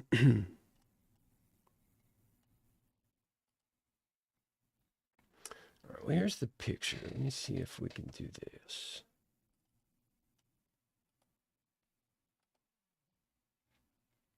There we go. Dang it. Oh, no, it works. There we go. I think they put some haters in the picture, like above. But this gets the job done. Either way, this gets the job done. And then like, oh, the hate guy. Oh, I'm so jealous. I'm dying. Here, you ready for this? Oh, I'm so angry at people having a problem like this. I think this guy's like Black Revolutionary podcast is kind of like centrist, right-wing agitator kind of culture. So yeah, I'm not that people say, oh, if you're criticizing this, if you have an issue, then you're part of that camp. That's the Majority Report model. And that's why I say, come the fuck on, guys. You're the only filter between the sheep and the, I don't know, the ascendancy to self-awareness. You guys, don't you espouse a Leninist class consciousness kind of ethos? Like, I'm not trying to get you to operate outside of your principles. I'm trying to get you to recognize what effect you actually really have. Instead of studying the effects within the bubble, look outside the bubble. You're in the bubble. Get the fuck out of the bubble. It was good that you hired Emma. I think it's good. She's a young woman that's smart and understands, because she was out on the road, the nature of this like patriotic movement type thing. She gets it. But she doesn't also because she's insulated with you fuckers that are like Matt Lexman, like, oh, actually, this book came out about class consciousness. They're so immature, and it's just obnoxious when people don't do exactly what the party wants them to do. What party? The DSA only. In fact, if any of our friends that are on the show, not just on the show, but he's like fucking left-wing Trump. It's a bit. It's shtick. Dude, evolve. Trump, there's no chance in hell he's going to evolve. But Lek and like Griscom, I don't talk about a lot of people like, say, David Griscom, because he doesn't deserve my ire, but he shouldn't be doing what he's doing. He just seems like a nice guy. He's not David Griscom, all right? Like, he seems like a nice and somewhat savvy guy, but his voice is all I got, and he's like really into it, like Workers Unite and stuff. He's a useful idiot. Sorry. I'm willing to talk to anyone and also apologize. I'll even do your laundry. I'll rub your feet. I'll do stuff to try to make it even. I will make amends if I'm wrong. But this is one of the reasons I don't bring up Griscom, because like he doesn't deserve that. He's, where Lek does, because Lek's positions are not only assertive, right? Like he's asserting these positions, saying this is the way it is. Either people get it or they don't. And he's not able to exercise a consistent explanation about what that is. It's just in relation to the culture. These people, they all shut down a Dave Chappelle show. And I think that's good. I think when people come around and they democratize about what's not right, it's not. And then they'll look at people and say it's like cancel culture. And they'll say, it's so stupid. It's so immature to call it cancel culture when it's really just a bigoted transphobe being blah, blah, blah, blah. And it's not the truth, you dumb motherfuckers. Like, if these are our bigoted transphobes now, people like Dave Chappelle, I think we've actually achieved a pretty good spot in society. Like, we've done good things. If that's the standard of hate, if that's where hate that we should be like rallying around and disrupting, come on, Matt, you're smarter than that, man. You've heard the fuck ups. Like, who's heard of the fuck ups? And is that fucking limited? Like, I get your parents were liberal, hippie, kind of like, anthropologist wannabe kind of. That's the vibe I'm getting from the info and pictures I've seen. But it's just, look, Grizzcom doesn't deserve it because Grizzcom's just trying to be helpful. And he does see, like, simultaneous to my criticisms, I also recognize that the problems that they observe and, give attention to, are real. And they do a really good job of bringing nuance and countering bad arguments on the regular. I don't mean to suggest that there is not also utility. In fact, if I'm taking the time to criticize someone, it's because of how frustrating it is to see that utility just sit there and get choked under a plug of cultural delusion. And they perpetuate the delusion into an illusion because they think that it's all politics and you got to play the game. Some of that's true, but how in theory, but the practice, the particulars of the practice are perverted. And I would love to have a talk with one of these guys, but I'm not talking to someone that's obnoxious. Oh, it's so obnoxious. You're just like, dude, like not one of the cool kids. And that's the point. Okay, here's the picture. Ben Burgess, my number one nemesis right now. He could be so much better. He could be so much more like people's champion. He could really be an on the ground and media, both like champion. I don't think I need more words than that. He could be a champion. But he continues to fetishize the Leninist. I'm going to say it again, like Michael Brooks was an original thinker. Michael Brooks had the gnosis. He was wrong about a lot. But like, you should be wrong. You should be wrong before you're right. Or else you're just prescribing, to like prescriptive norms.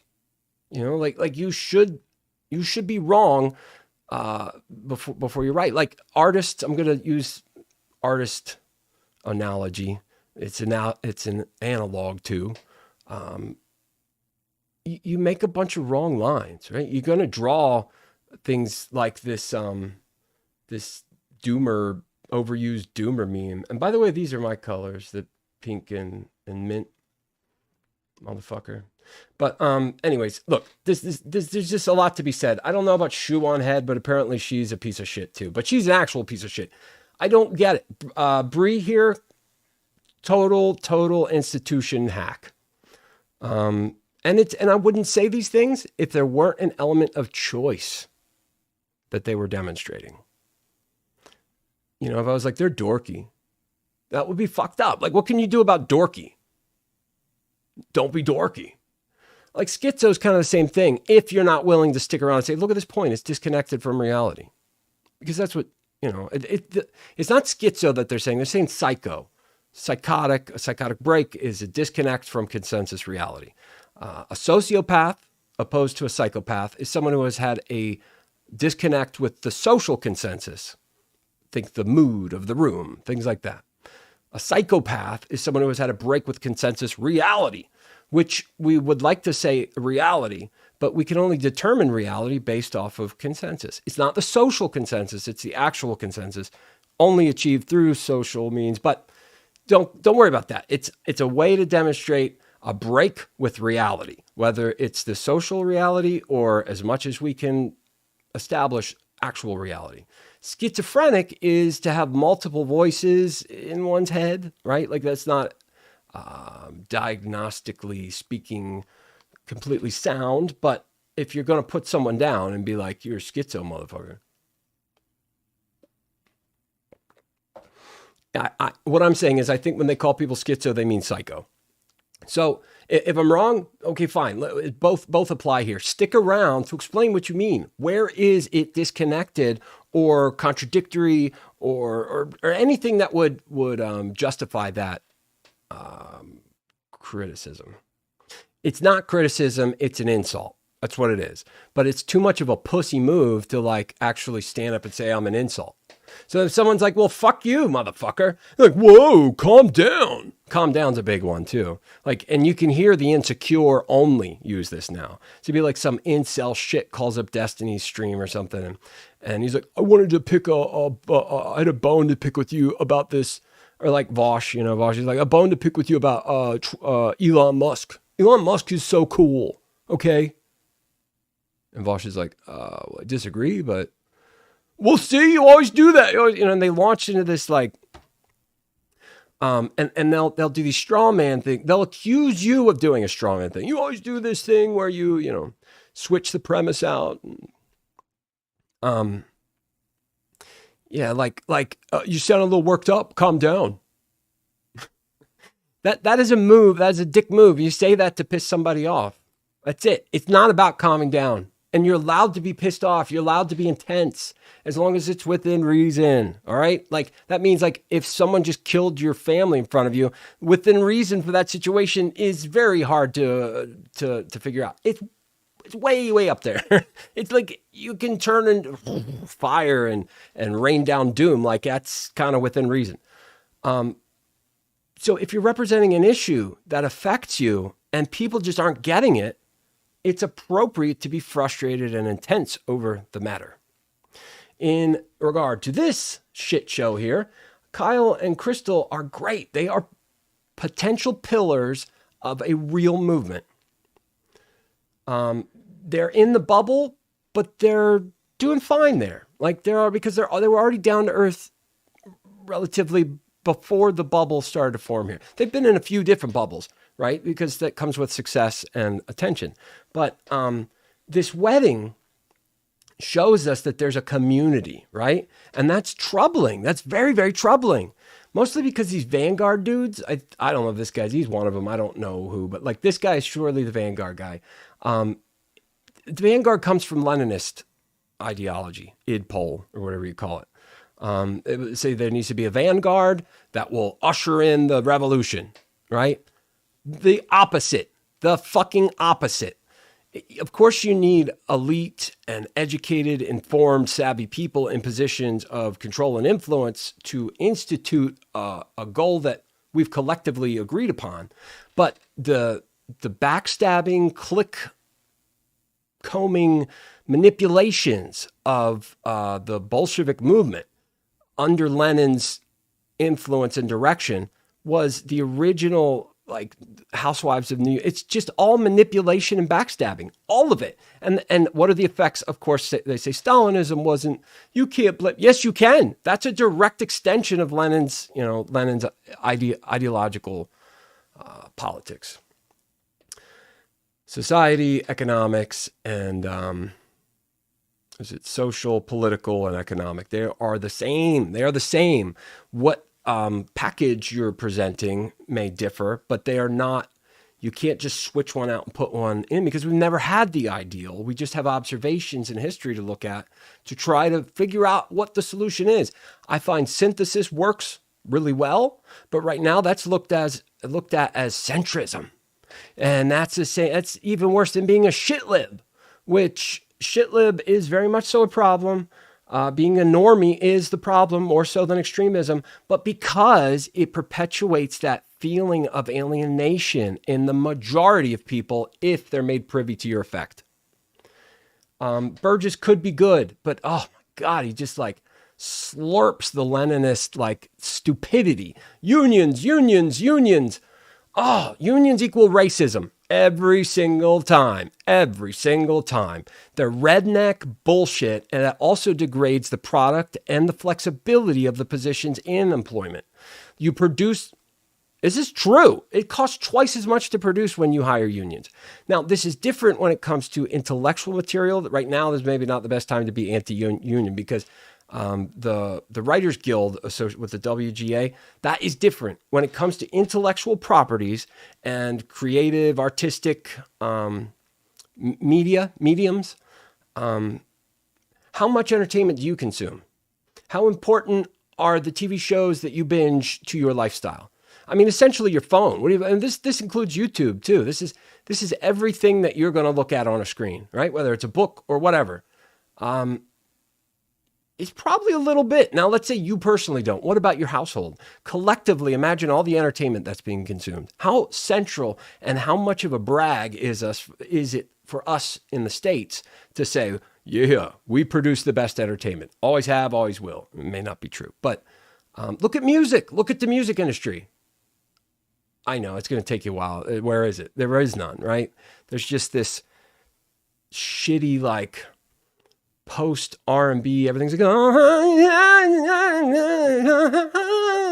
or it's a K-pop version of that, which is at least kind of interesting because the time signatures are bananas in those songs.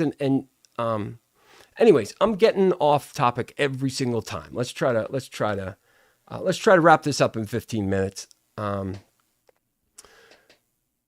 Politics. I'm probably going to do this same spiel again tomorrow, because this is the spiel that needs to be said. I'm just going to keep doing this until, people either come and say amen, or people come and say, dude, give it up. And I'll say, why? And you say, because nobody wants you. You say, well, that's just an insult. Could you explain why?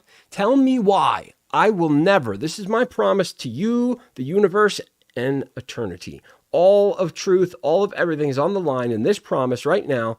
Hand to God, heart to Satan, whatever intense, blood oath needs to be made. Shit, what was I going to say? No, I'm just kidding. If I'm wrong, after I know better, okay, I'm never wrong or stupid about something after I understand it.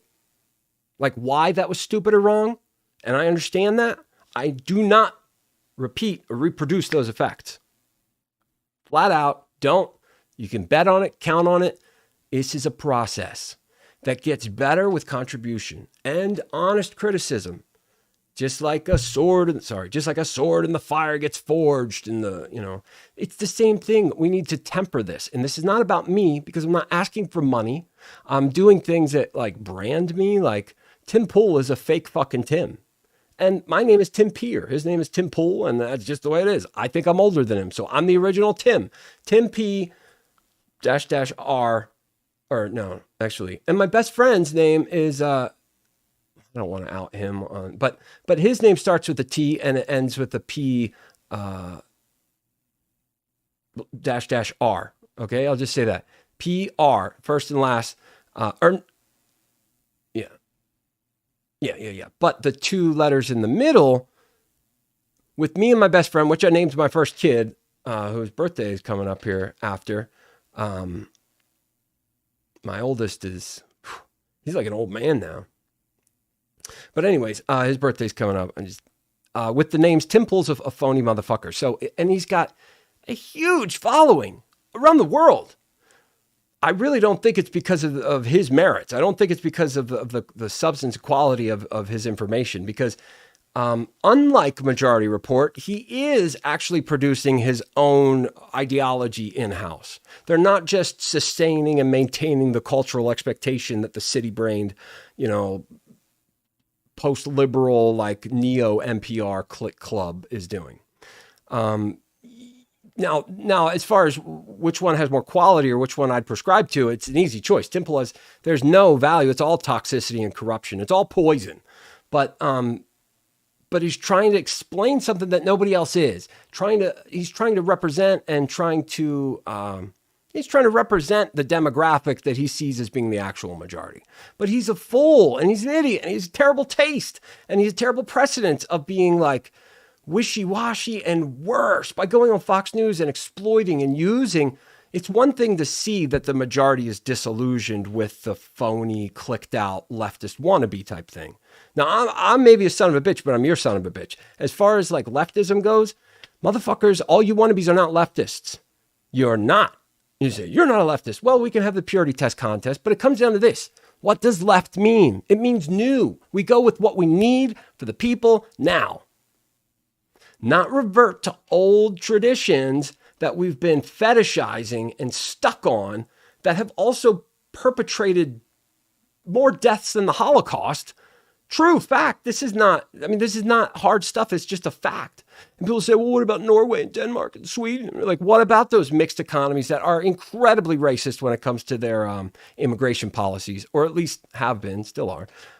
They have to maintain their borders. And this is why the white nationalists will also agree with you, but they say, no, it's the culture. It's the Western Christian culture. And they are right. Because, the only reason that those small countries can stay together are because they are particular. They are particular as fuck. And we don't have the luxury or the desire to be particular like that in the States. It doesn't work. It's too wide, it's too varied, and we need a constant influx of new, smart, eager people.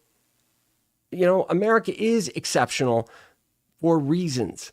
When you look at all this bullshit, like clicked out post-Leninist garbage, you're just wasting your time and making the work for real leftists harder later. The word leftist, in fact, needs to go out the window. It's too stigmatized. But for now, left is best until we develop a consensus. Once we come together with a clique like this, that's supposed to be the vanguard, which is not. They're just phony fuckheads. Burgess, come on, man. Send me a message. We don't have to communicate on Twitter, but DM me on Twitter or get one of your sycophants too. And we can put all this stupid materialist, you know, like pretending to be hip about philosophy bullshit to bed. If it doesn't immediately have utility, if we can't say, look, that's how it works, we can test it right now, then this ideology does not deserve to be advocated for as a modus operandi. Like, that's your whole deal. You go out and you debate people about the merits of socialism and their misapprehensions around capitalism. You're both wrong. You're both equally fucking uncanny valley middle wrong. You're wrong. You can't maintain that ground. The ground that you, I'm talking to Burgess here, the ground that you seek to maintain in this argument that you're professing to give cannot be maintained. There is no ground under there.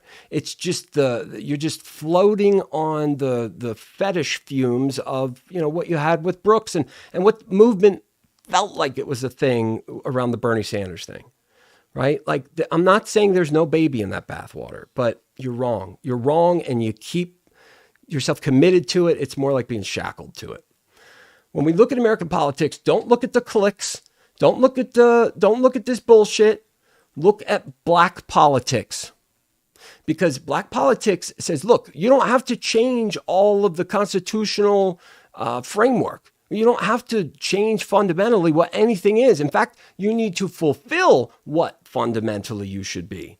Now, legally, we need a civil rights amendment. We need these things. And this is why I say look at black history and black culture. Like, from what I understand, African-American, black Americans want, especially like white people, to do. Learn about black history. Don't just pretend like you care. Like, learn about it. Because what I'm saying here is the utility is twofold in that regard. One, it brings you closer to the strongest spiritual people in the country right now. They are the chosen people. I don't think they're Israelites. Like, I don't think they're the lost tribe of Israel. That's all myth. But I do believe in gnosis, and I believe that the African-American Methodist Episcopal Church and Mother Emanuel and the things in those traditions, which first one came out of Philly, interesting, which is, you know, like right here, that's where I'm at. That sentiment, I put up a clip on Twitter from Kimmy Schmidt. Kimmy Schmidt goes to church. It says it all. And that's not the inspiration for my understanding. That just helps. Okay. What is. It is. And we talk about racial politics. People just get it wrong. They get it so wrong where they're like, it's all or nothing. If you accept that there's any distinction or any grievance to redress, which is a constitutional right that blacks have been fantastically adept in narrowing in on and being like, okay, this is the law. You're saying we can't do this legally. You need to be killing all of these people that killed us and set us on fire for reasons that were wrong. You need to render justice. Oh, you're only going to arrest 3 of them and do a show trial for 1 of them? Fuck that. You know, like, you're telling us this is the legal system, then we're going to use it to show you that you're doing it wrong. Right? It's not about forever negotiating over like black and white culture. It's just saying what's fair is fair. You know, woke, as worthless and poisoned of a word as it is, it's never been something that any self-respecting, intelligent person has called themselves in any other way than just to like trigger the rightoids or whatever. This whole like trigger the other side game, which the left and the right both play, which both don't operate by left or right politics. It's just the association made through time by their routines, by their sheepish, weird contest. Okay. we're going to do this again tomorrow. And I'll expand a little more on black politics, American politics, why people who claim to be left aren't, why people who claim to be right aren't. The arguments around originalism, constitutional originalism are being used in error. Originalism is a value that I share. I'm an originalist. I'm a classical liberal. I'm also an anarchist. I'm also a materialist. But it's like anything that helps describe. I'm also an Adam Smith capitalist. You know, like, speaking of which, you say, ooh, gross, cringe, or whatever. It's baby bathwater, man. You take the good stuff out and you throw out the others. Also, things change. Time and conditions change, and therefore the effects, shift. And you can really like just reduce it and get a good sight on what the story is by looking at the black struggle. It's overwhelming. I don't think you can just do it in one night. It's going to take years of study, but any bit of that you process will make you better and will make the world around you more accessible. Because when we don't understand things, that's uncertainty. Uncertainty scares us. Blah, blah, blah, blah, blah, blah, blah. It can all be explained. There's nothing going on that's like, why does that happen?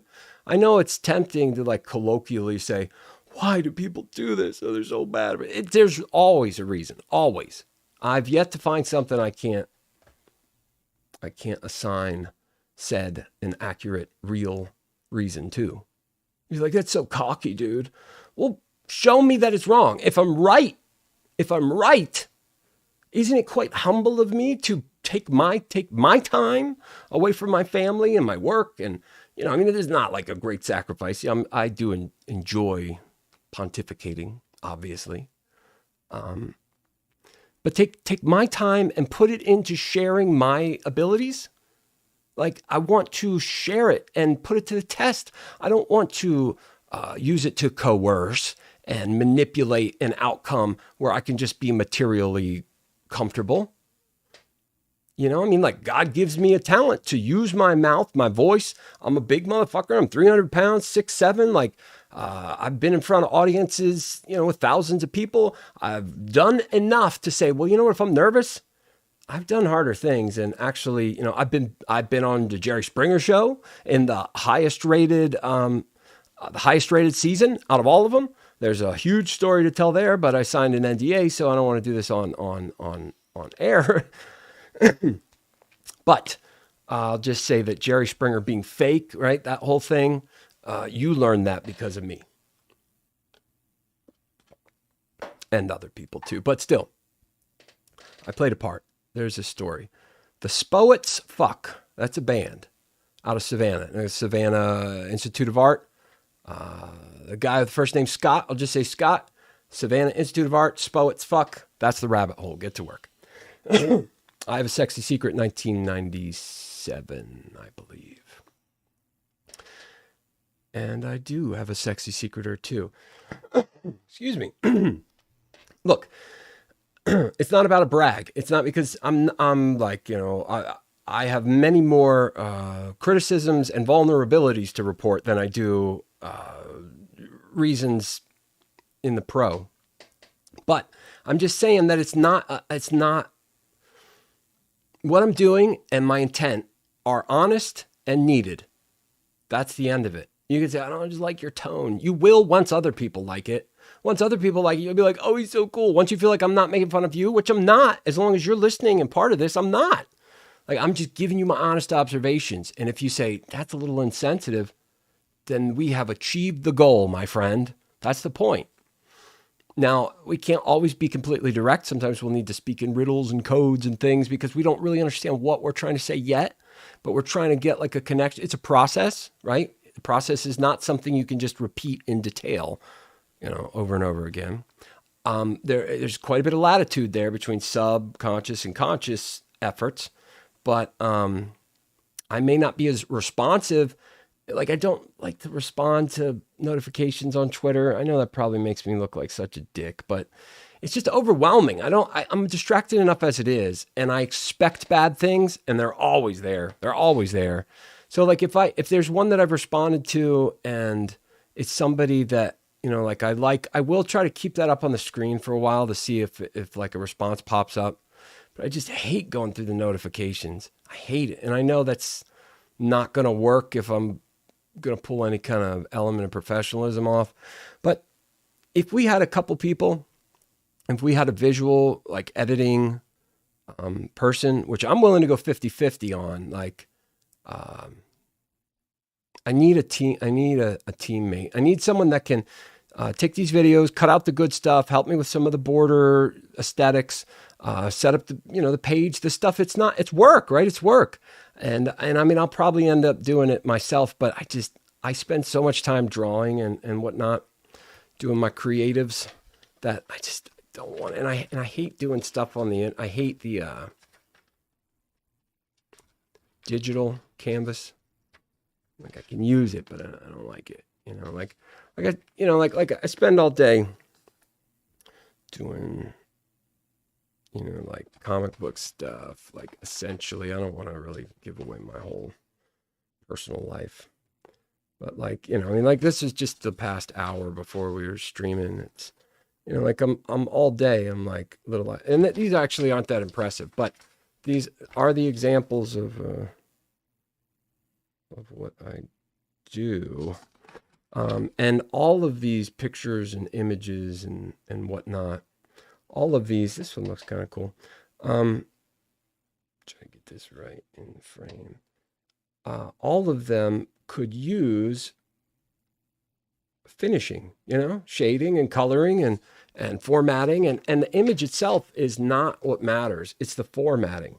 It's like, let's say you take just this guy, right? Just take that guy, take his face out, and then you put it with like a red border or circle around it. And then maybe like one flame with like a letter in the middle. Design matters often more. And that's a good kind of thing before we go into this Hannity versus Williamson clip. That's kind of a good thing to end this with, because my thesis for this political discussion is that the substance doesn't matter. It's the effect. It's the symbol. It's the slogan. It's the thing that you can put a handle on and observe mutually with as little work and much return as possible. And if you can virtue signal or ingratiate yourself, get in-group access, even better. It's the most effective. That's why we do it. Like I said, there's reason for everything, but the effect is not the one that's going to serve our ideal. It is what it is. I can't change that, but I'm just not really into the whole, like, let's get the design down and brand it and blah, blah, blah. If that's all I was doing, that's great. It'd be a different thing. But I need to be able to focus on my thinking, and you'll be like, it sounds so pretentious, but I do. If I'm going to get better at it, and I'm going to be able to share things that move this fucking stagnant, stupid conversation forward, like socialism. Nazis were socialists. Did you know this? Yeah. Come on, bring it on. If you're so right, then DM me on Twitter and let's have a conversation. Like if I'm wrong, bring the information to put it to bed. And don't just be like, oh, there it is, now I'm going away. I'm not going to stay here because you're mean, or whatever excuse, bullshit, pussy ass excuse. See, I won't even use words like that. I'll put a button up shirt on. Got my Satan tattoo here. It doesn't matter. I'm so easily distracted, and there's so much that is already intense and urgent that I need to be able to maintain as much levity and flow as I can without resorting to alcohol and drugs, Like I want to be able to have the right mix of, gravity, chutzpah, and all the stuff that, benefits you and your time, because you don't want to sit here and labor through this tedious rumination after rumination. You want to say, okay, this is a video about Marianne Williamson and Hannity, and I want to hear what Tim says about this whole cliquey bonanza that's been in effect recently. Doesn't that worry you? Aren't you supportive of Marianne Williamson? Didn't you say that's your candidate all the way? Yeah, I did. And I still do, right? But I don't feel awkward about it any longer. And we're going to show you why. And we're going to show you how. and why cuz, etc. Yeah. Okay, this is what I understand. I understand that she officiated Crystal and Kyle's wedding. That's very different than being part of this clique, okay? Also, they were honored to have her there. Everyone else was everyone else. Don't mix her in with them. She's the potential next president of the United States. This is very damaging, all right? I shouldn't say this out loud, but I just want full disclosure. I don't think she's going to win this time. She's going to win next time. Definitely. All right? As long as we keep that perspective, we may win this time too. But if we let disappointment and discouragement lower not just the needed energy, but like I'm saying, I don't go through notifications because it pulls my attention into areas that it's not necessarily that it's beyond my control. It's that the little control that I do have, I would like to exercise over worthwhile considerations that are fractious enough already. I'm trying to at least keep the conversation, although it goes from side to side, at least going in the same way, over a long enough arc. Explaining that alone was difficult, and it's complicated. And the more people that are here to observe and comment and criticize, the better of an understanding we'll have collectively. The easier it will be for people to bear witness to it and reciprocate it. And what we need to do is address the uncanny valley, the space in between spaces, say like where Majority Report does good and where Matt Leck and Ben Burgess's ethos is an albatross around their neck. Like how do we now? It could easily be addressed by either or both at the same time, Burgess and Leck talking to me, but they won't because that would give me oxygen, and they're waiting for me to just go away. Not going to happen, guys. And I'm right. Like I'm right about what we need as Americans, as citizens of the world, as Jews, Christians, Muslims, atheists, secularists, humanists, artists, conventionalists, people in the military, people in a theater troupe, people who do improv, people who do classic ballet. All of us, the whole entire deal, right? What you're serving, Mr. Leck and Dr. Burgess, are your own fetishes. That's it. And your norms. Now, Burgess, much less so than Leck. Okay, that's probably unfair to give one uniform criticism. Very different. Leck is bad faith. Sorry, let's talk about it. I know you won't, though. Bitch. I think you're shit until you do. Burgess, I very much so care about, and that might be wrong because he doesn't know me and I don't know him. But he reminds me of a very, very, very good friend, and also he's intelligent, he's bright, he's married to a beautiful woman. They obviously love each other. He's a kind and loyal advocate and ally to his friends, but that is the thing that's his problem. Okay, that's the problem. It's not that he needs to disavow, but he needs to work his way through it. The only way out is through.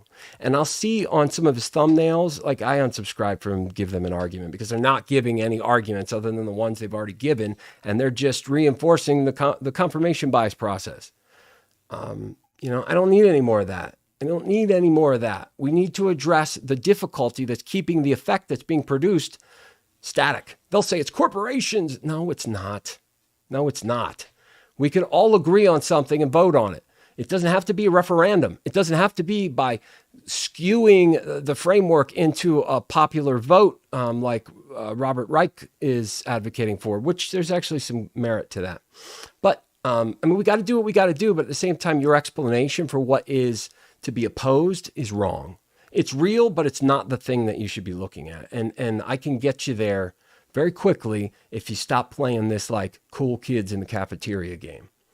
All right, so here we go. Put my headphones back on, and I'm gonna go get a drink while this plays. I'll try to be fast. All right, time for the Hannity Hot Seat. If you watch Joe Biden's re-election announcement video, you may have seen something very interesting at the end. Take a look at your screen and see what it says on the bottom. Paid for by the Democratic National Committee. So the DNC is all in for Biden, and they've rigged the primary before it even starts. Remember, They're going to bypass New Hampshire, go straight to South Carolina. They're not even holding any debates, despite the fact that a majority of Democrats do not want Joe to run for a second term, but Joe isn't the only one running. Robert F. Kennedy Jr. recently entered the race, by the way, and he's up to 19% in the polls. That's a pretty big number, I think. And author Marianne Williamson, she ran back in 2020. If you recall, she is back in the race, and she announced her campaign before Biden did, and she did it longer than 3 minutes and didn't have to tape it. And she's asking Joe Biden to debate her. And she joins us now from Washington, D.C. tonight, the swamp. Marianne, how are you? I'm fine, thank you. Thank you for having me. I actually am going to start out in agreement with you. I think we'll disagree on other stuff. I think it would be fair for Joe Biden to debate you and Robert F. Kennedy Jr. Why do you think he's not debating, and do you believe he's in a steep cognitive decline? Well, I think in a democracy, what's important is that people have a right to see their options. I think this is an extremely important time in American history, and anyone who feels moved to run for president should have their say, and the voters should hear what they have to say, they should hear their agenda, and the voters should decide who they want to be president. Okay, how about part two of my question? Do you believe he's in a major cognitive decline? I'm not. Watch how she plays this. It's so good, and that's what we're here to look at. We're here to look at how she plays. If you think that a candidate is, if you think that their responsibility or what their priority or effect should be in 2024 or 2016 or any time here recently, on local or federal elections, if you think that their priority should be to explain their policy prescriptions, don't get into politics. We're so past that. We're so past that. It's like comedy, all right? It's like irony, absurdity, comedy. Like, where is it? Is it a joke? Is it serious? Is it a joke about being serious? Is it being serious about a joke that we're making a joke about? Some of it's hard to tell. It's just like, laugh at it. It's funny. But then someone's like, that's a racist like guy, right? And you're like, what? And you're like, yeah, here he is. He donated $5,000 to Stormfront or something. Oh, okay. I guess there's no wiggle room there. But then other people say, he's a racist guy, right? He's like, you're like, really? Because you don't want to be wrong, but you don't really know. You can't really tell. And people say, oh, these liberals, which already, if they're describing them as liberals, that's one good thing that the Vosh community, as far as like the stigma on liberals go, I'm playing that game. I'll explain. I have not switched my positions. When I first came onto Twitter with a bang, I was said, that people and their radical, extreme online cliques and the kind of like what the conservatives call like woke culture, which is really like a corporate culture. That's why I say, I haven't switched my position.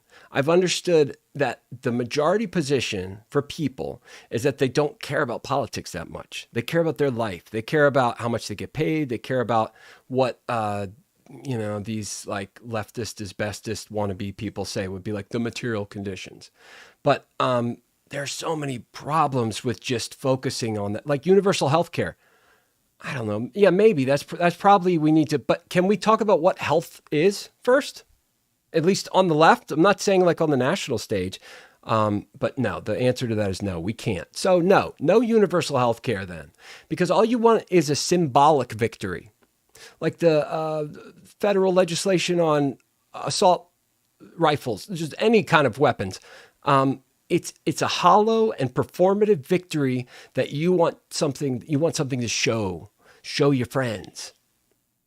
Fuck you. That's not what we do policy prescriptions for. Universal health care is like envy and jealousy without any consideration for what health is. You'll play that up every once in a while because it makes your content seem more secure, like you're good faith, but you're not, because you champion these slogans and these like catch-all, they support universal health care for all, which Marianne Williamson does and should. But it's not going to steal her focus. It's not going to be like this fetish that you guys have.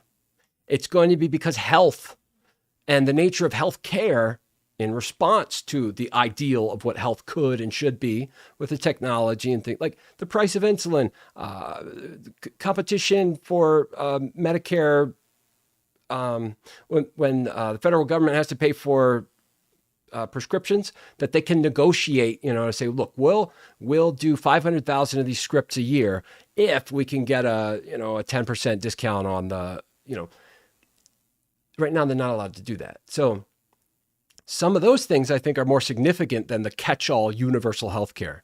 That only drives the like Rage Against the Machine sheep lemmings. They're like, fuck you, I won't do what you tell me. Well, is anyone trying to tell you something? Yeah, everyone's trying to tell me. That's the attitude. It's like the 19-year-old lesbian vegan in college. Lesbians and vegans should not catch all the shit for this dumbass, for this phase, person going through a phase, which is, I approve of phases, okay?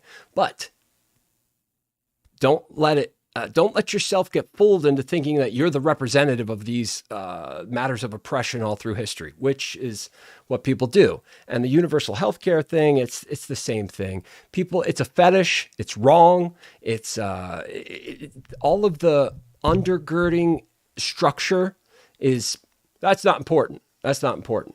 Like the climate is the same thing. Yes, it's a problem. All of the urgency and the cause that's being professed is right. But anyways, just watch what she does, because it's not about demonstrating policy prescriptions. It's not about confirming. I gotta watch that cat because she's very troublesome and she'll like unplug wires and shit. Kuchikobe only affords me so much security. Anyways, watch, she does it perfectly. And as a woman, she's at a disadvantage socially, situationally, because if she responds aggressively or with an appropriate amount of intensity, then the association will develop that she's bitchy or tense or, stuff like that. Like words that if I've ever described a woman as bitchy and tense, I'm being ironic.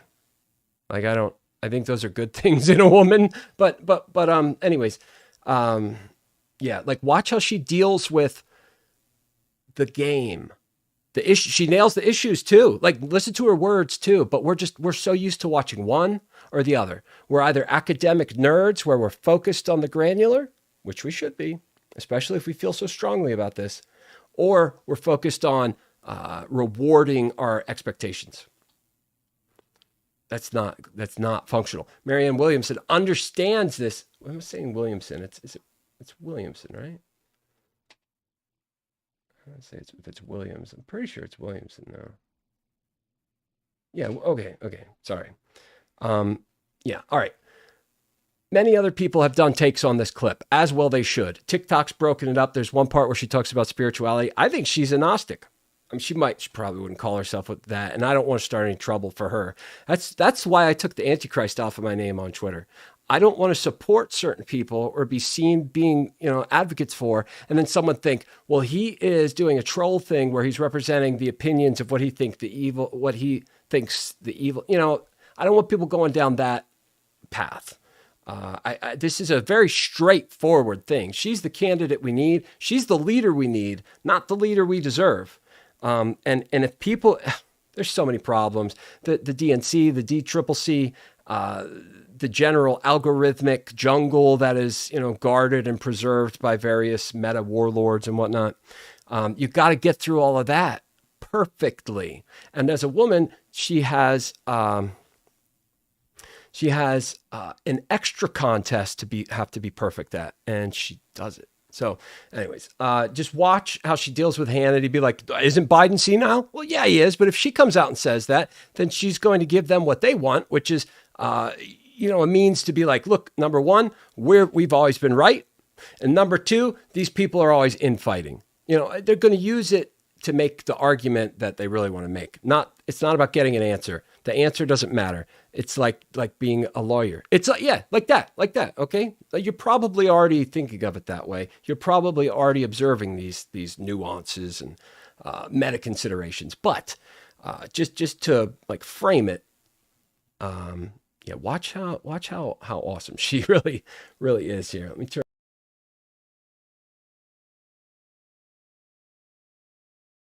not a doctor. I'm not somebody who is testing his brain. I think every American citizen has to look at the president and listen to the president. Does he seem like somebody that has the strength and stamina and is articulate to be president?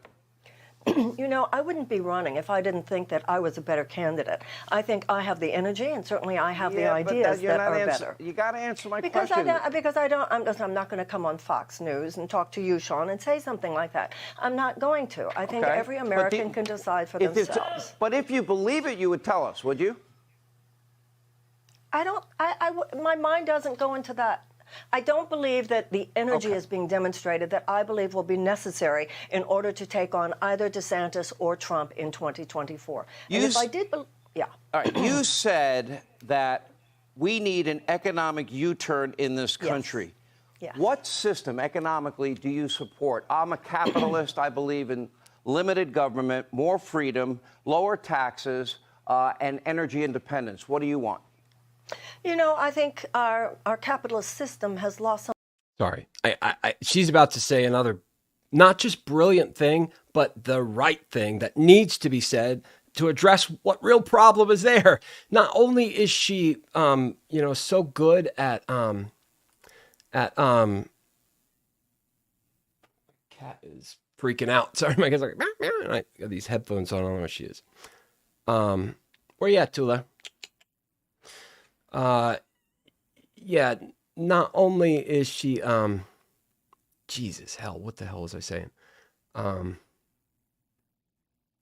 Saying the right thing. That's what I was saying. Saying the right thing in regards to the policy and political prescriptions and platforms. Come here, Tula. Come here, crazy cat.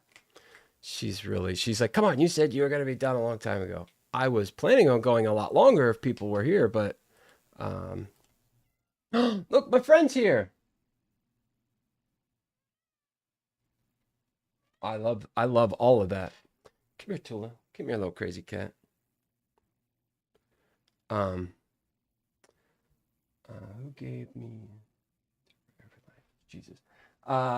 We'll do religion again on the weekend. I want to process. There's a lot there that I respect too much to just be broad and open with. I mean, but what I can say very easily about that is I don't believe the myths of the Torah.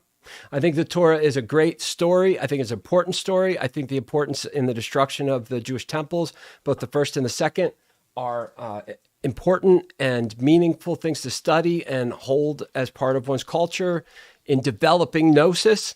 But gnosis says, nah, get rid of all that. The law is just, there's so much in the Talmud and all the, I did a really deep dive on this, which I understand that rabbinical studies go much longer than just, 1 days of study, but the amount of, I think there's too many thoughts. I think it's a good thing that in Jewish culture that everyone's up in everybody's business is good. But as I said it that way, I'm sure you understand that. I also think it's a bad thing. I think that there needs to be I think you as an individual need to be responsible for your positions. End of story. Now that requires recognizing what your parents' influence and the responsibilities of your society and culture that you're in may be, but that's why we're not born as grown-ups. It takes a while, and because we're I mix.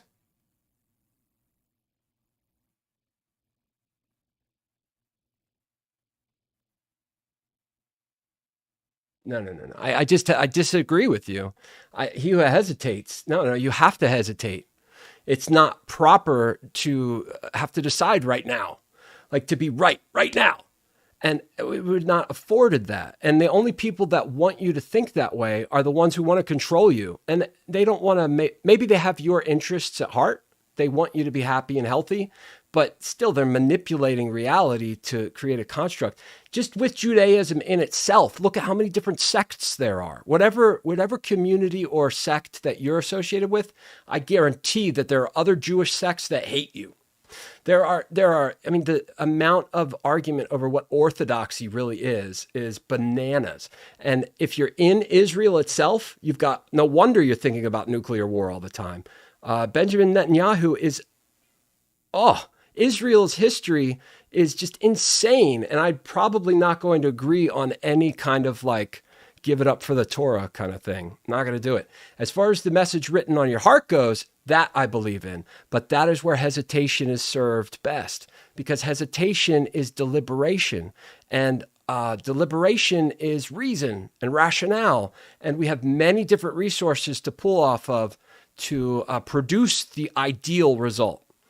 And this is where philosophy, I think what's interesting, the last thing I'll say about religion before I wrap the politics thing up, is that you had Gnostic, Platonic from Plato in Athens, Greece, developing at the same time as Judaic monotheism.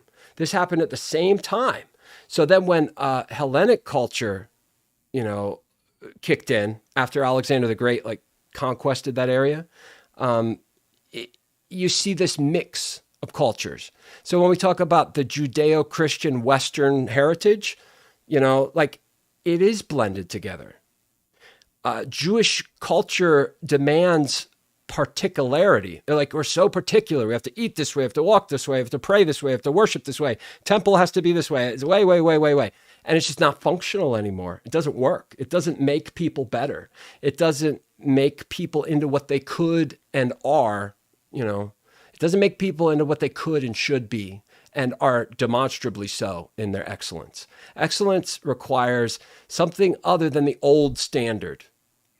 Like you say, it's written on your heart. As far as food and flavors go, I love those. And just like with religion, I think it's fun to look at them and say, like chocolate. Chocolate goes on a scale from bitter to sweet, right? And then there are distinctions within. You've got like smoky or earthy. You've got different qualities that you can start to look to pull out of the chocolate. And the more you eat, the more familiar with it you become, the more you can recognize what you really like. And I think that's why I love flavors. I love flavors like fruits and I mean, like I collect flavors. Actually, that's another story. As far as war goes,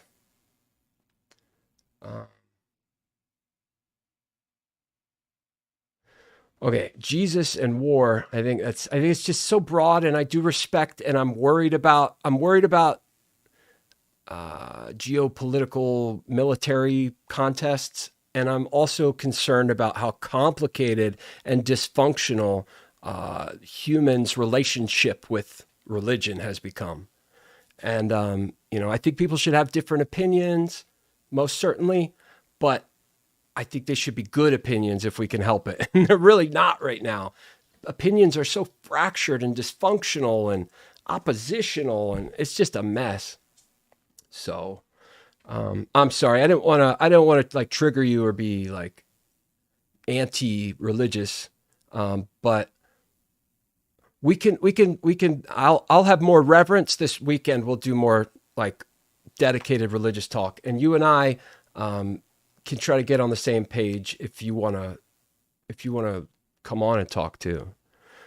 But with Marianne Williamson here, I mean, she is so good. She says something about spirituality at the end of this interview that is just, it's so good. But Hannity, the way Sean Hannity talks about low taxes, more freedom, like he talks about these beliefs because old people, I mean, which are great. I love old people. They make all the music that I listen to now, people think old people, boomers, are okay boomer type sentiment. And it's just wrong because there were so many boomers like Iggy Pop and Jim Morrison and Jimi Hendrix and people that are way cooler than anybody around today. So it's like the Sex Pistols are 1976. So that would have been, the boomers era. And the same problems that they were dealing with, like with the Iranian Revolution and then the lockdown of gas and the stagflation of the later 70s, like they are, and the threats of nuclear war from the Cold War tensions, the boomers are hip to what the deal is. They just failed as hippies. The new left, as they're called, they failed, and they're all like corporate puppets now. So That's why punk rockers hate hippies. Not because hippies are like they're spiritual and stuff. It's because they're insincere. I got to let my cat out. She's screaming in the background. Give me 1 second. Tula, goodness gracious, girl. Hi, boo-boo. Come on.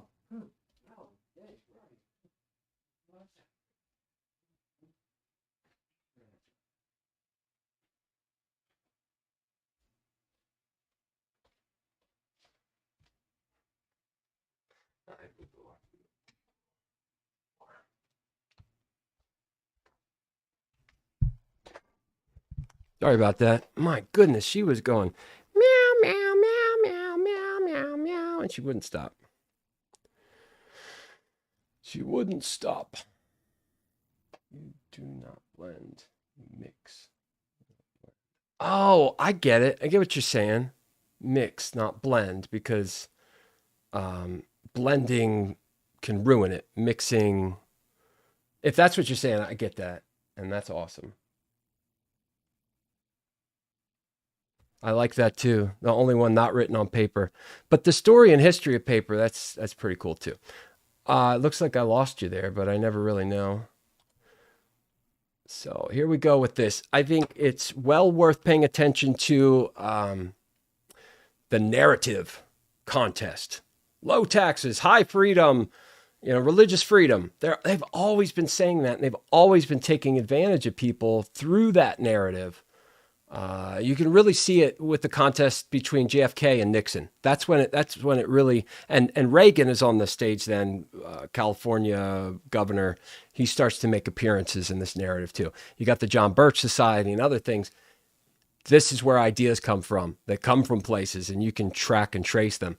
This small government Republican narrative, if they were a good faith about it, and they never have been, they've always been theocratic monsters, thinking that the country's always been theirs. That's white privilege, white supremacy, things like that. Those are very real. They are not the problems that Twitter makes it out to be. They just want to reduce everything to Nazis. They're like, these people are Nazis, because it makes it like easy to just be like, they're bad. Nazis are the worst that's ever been. So you like call someone a Nazi. It's like, it's easy to hate them then. But these are like different problems. They're rednecks, and there are other problems. They're not Nazis. They're just problematic as hell. But the contest is between narratives, not between facts. And the narrative that lies in the old timers right now that are like, we're tired of these liberals and their Marxist ideology. We're going to put us on a slippery slope into Stalinism. That's the only narrative they're willing to accept. And that's what Hannity demonstrates. But Marianne's like, no. Watch how beautifully she does this. I think our capitalist system has lost some of its soul over the last 50 years. I believe that capitalism, Adam Smith, who is the main architect of free market capitalism, said that free market capitalism cannot exist outside an ethical context. I think public policy has to have ethics. So I believe that the American people, our safety, our health, and our well-being should come before short-term profits for huge corporate entities. I believe that there are other stakeholders besides just stockholders. You're throwing out a lot of cliches. I want to dig down deep here. What do you think? I want, for example, lower taxes, more freedom, less government bureaucracy, and I want energy independence. I want borders secure. I want law and order. What do you want? Okay, so let's go with each one. The first one, take each one at a time. The first one you said was lower taxes. I want lower taxes for middle-class people. I want higher taxes for people who have huge amounts of wealth and are living at the effect of public policies. How high? I want to see a wealth tax. I think people who, first of all, I think we should, look, in 2017, we had a $2 trillion tax cut. 83 cents of every dollar went to the very richest Americans and the very let's see richest how smart you are in the economy. The middle class. What percentage of income taxes do the bottom 50% of Americans pay? What percent? It's not about I'm not going to talk to you about the bottom middle class, the bottom half. I'm going to talk to you about the upper class, the 1%. So you asked me what I want to see. I want to see 50 million or more. I think people should pay an extra 2% in taxes. Wouldn't affect their day. And if someone has $1 billion, they should pay an extra 1%. So you want to each American based on their need, from each American according to their ability. You know, talk about cliches. Come on. I'm asking. I think that we should have fair taxation. Is that a statement that you agree with? I'm asking. Well, as a concept, but once again, that we should talk about what's real in this country. That's Karl Marx's words, not mine. Well, thank God I didn't say yes, because then you'd be calling me a Marxist. You kind of did, look, but Sean, you know. Well, no, I didn't. Look, Sean, look. I did. Let me ask you. You didn't trap me there. Would you support me in this? Do you support energy independence, and we ought not be importing oil from countries that hate us and countries like Venezuela? Would you support me on that? I think that I would support you that we should not be getting oil or selling arms, by the way, to countries that hate us. But I also want to see a habitable planet in 100 years. I want to see massive investments in green energy. I want to see a just transition from a dirty economy to a clean economy. How much money? We're now spending over $50 billion. Every government agency is spending something on the climate alarmist religious cult. How many billions of dollars do you want to invest in it? Give me a number.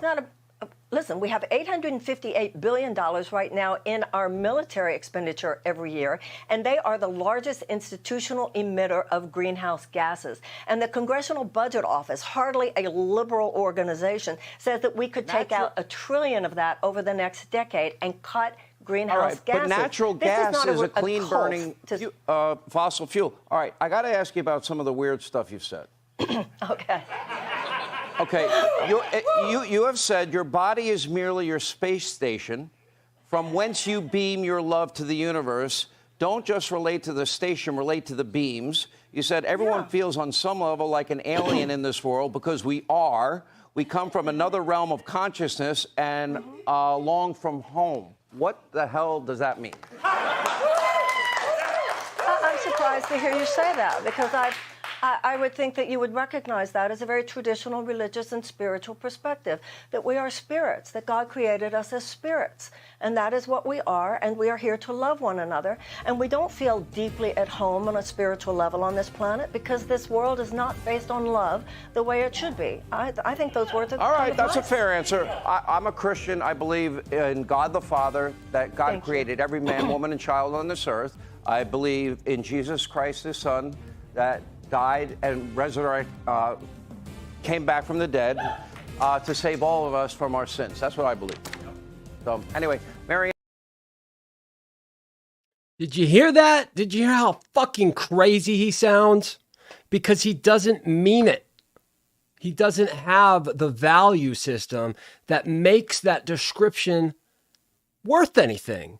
But the signs, symbols, virtue signals, it's the easiest, quickest way to garner a base-wide response. And they're gauging that base as old people that buy the low taxes. All Democrats want to do is raise their taxes. Now, when you look at Biden and all the terribly hypocritical, middling, mediocre at best, but more like right-wing bullshit that he ends up being responsible for after all.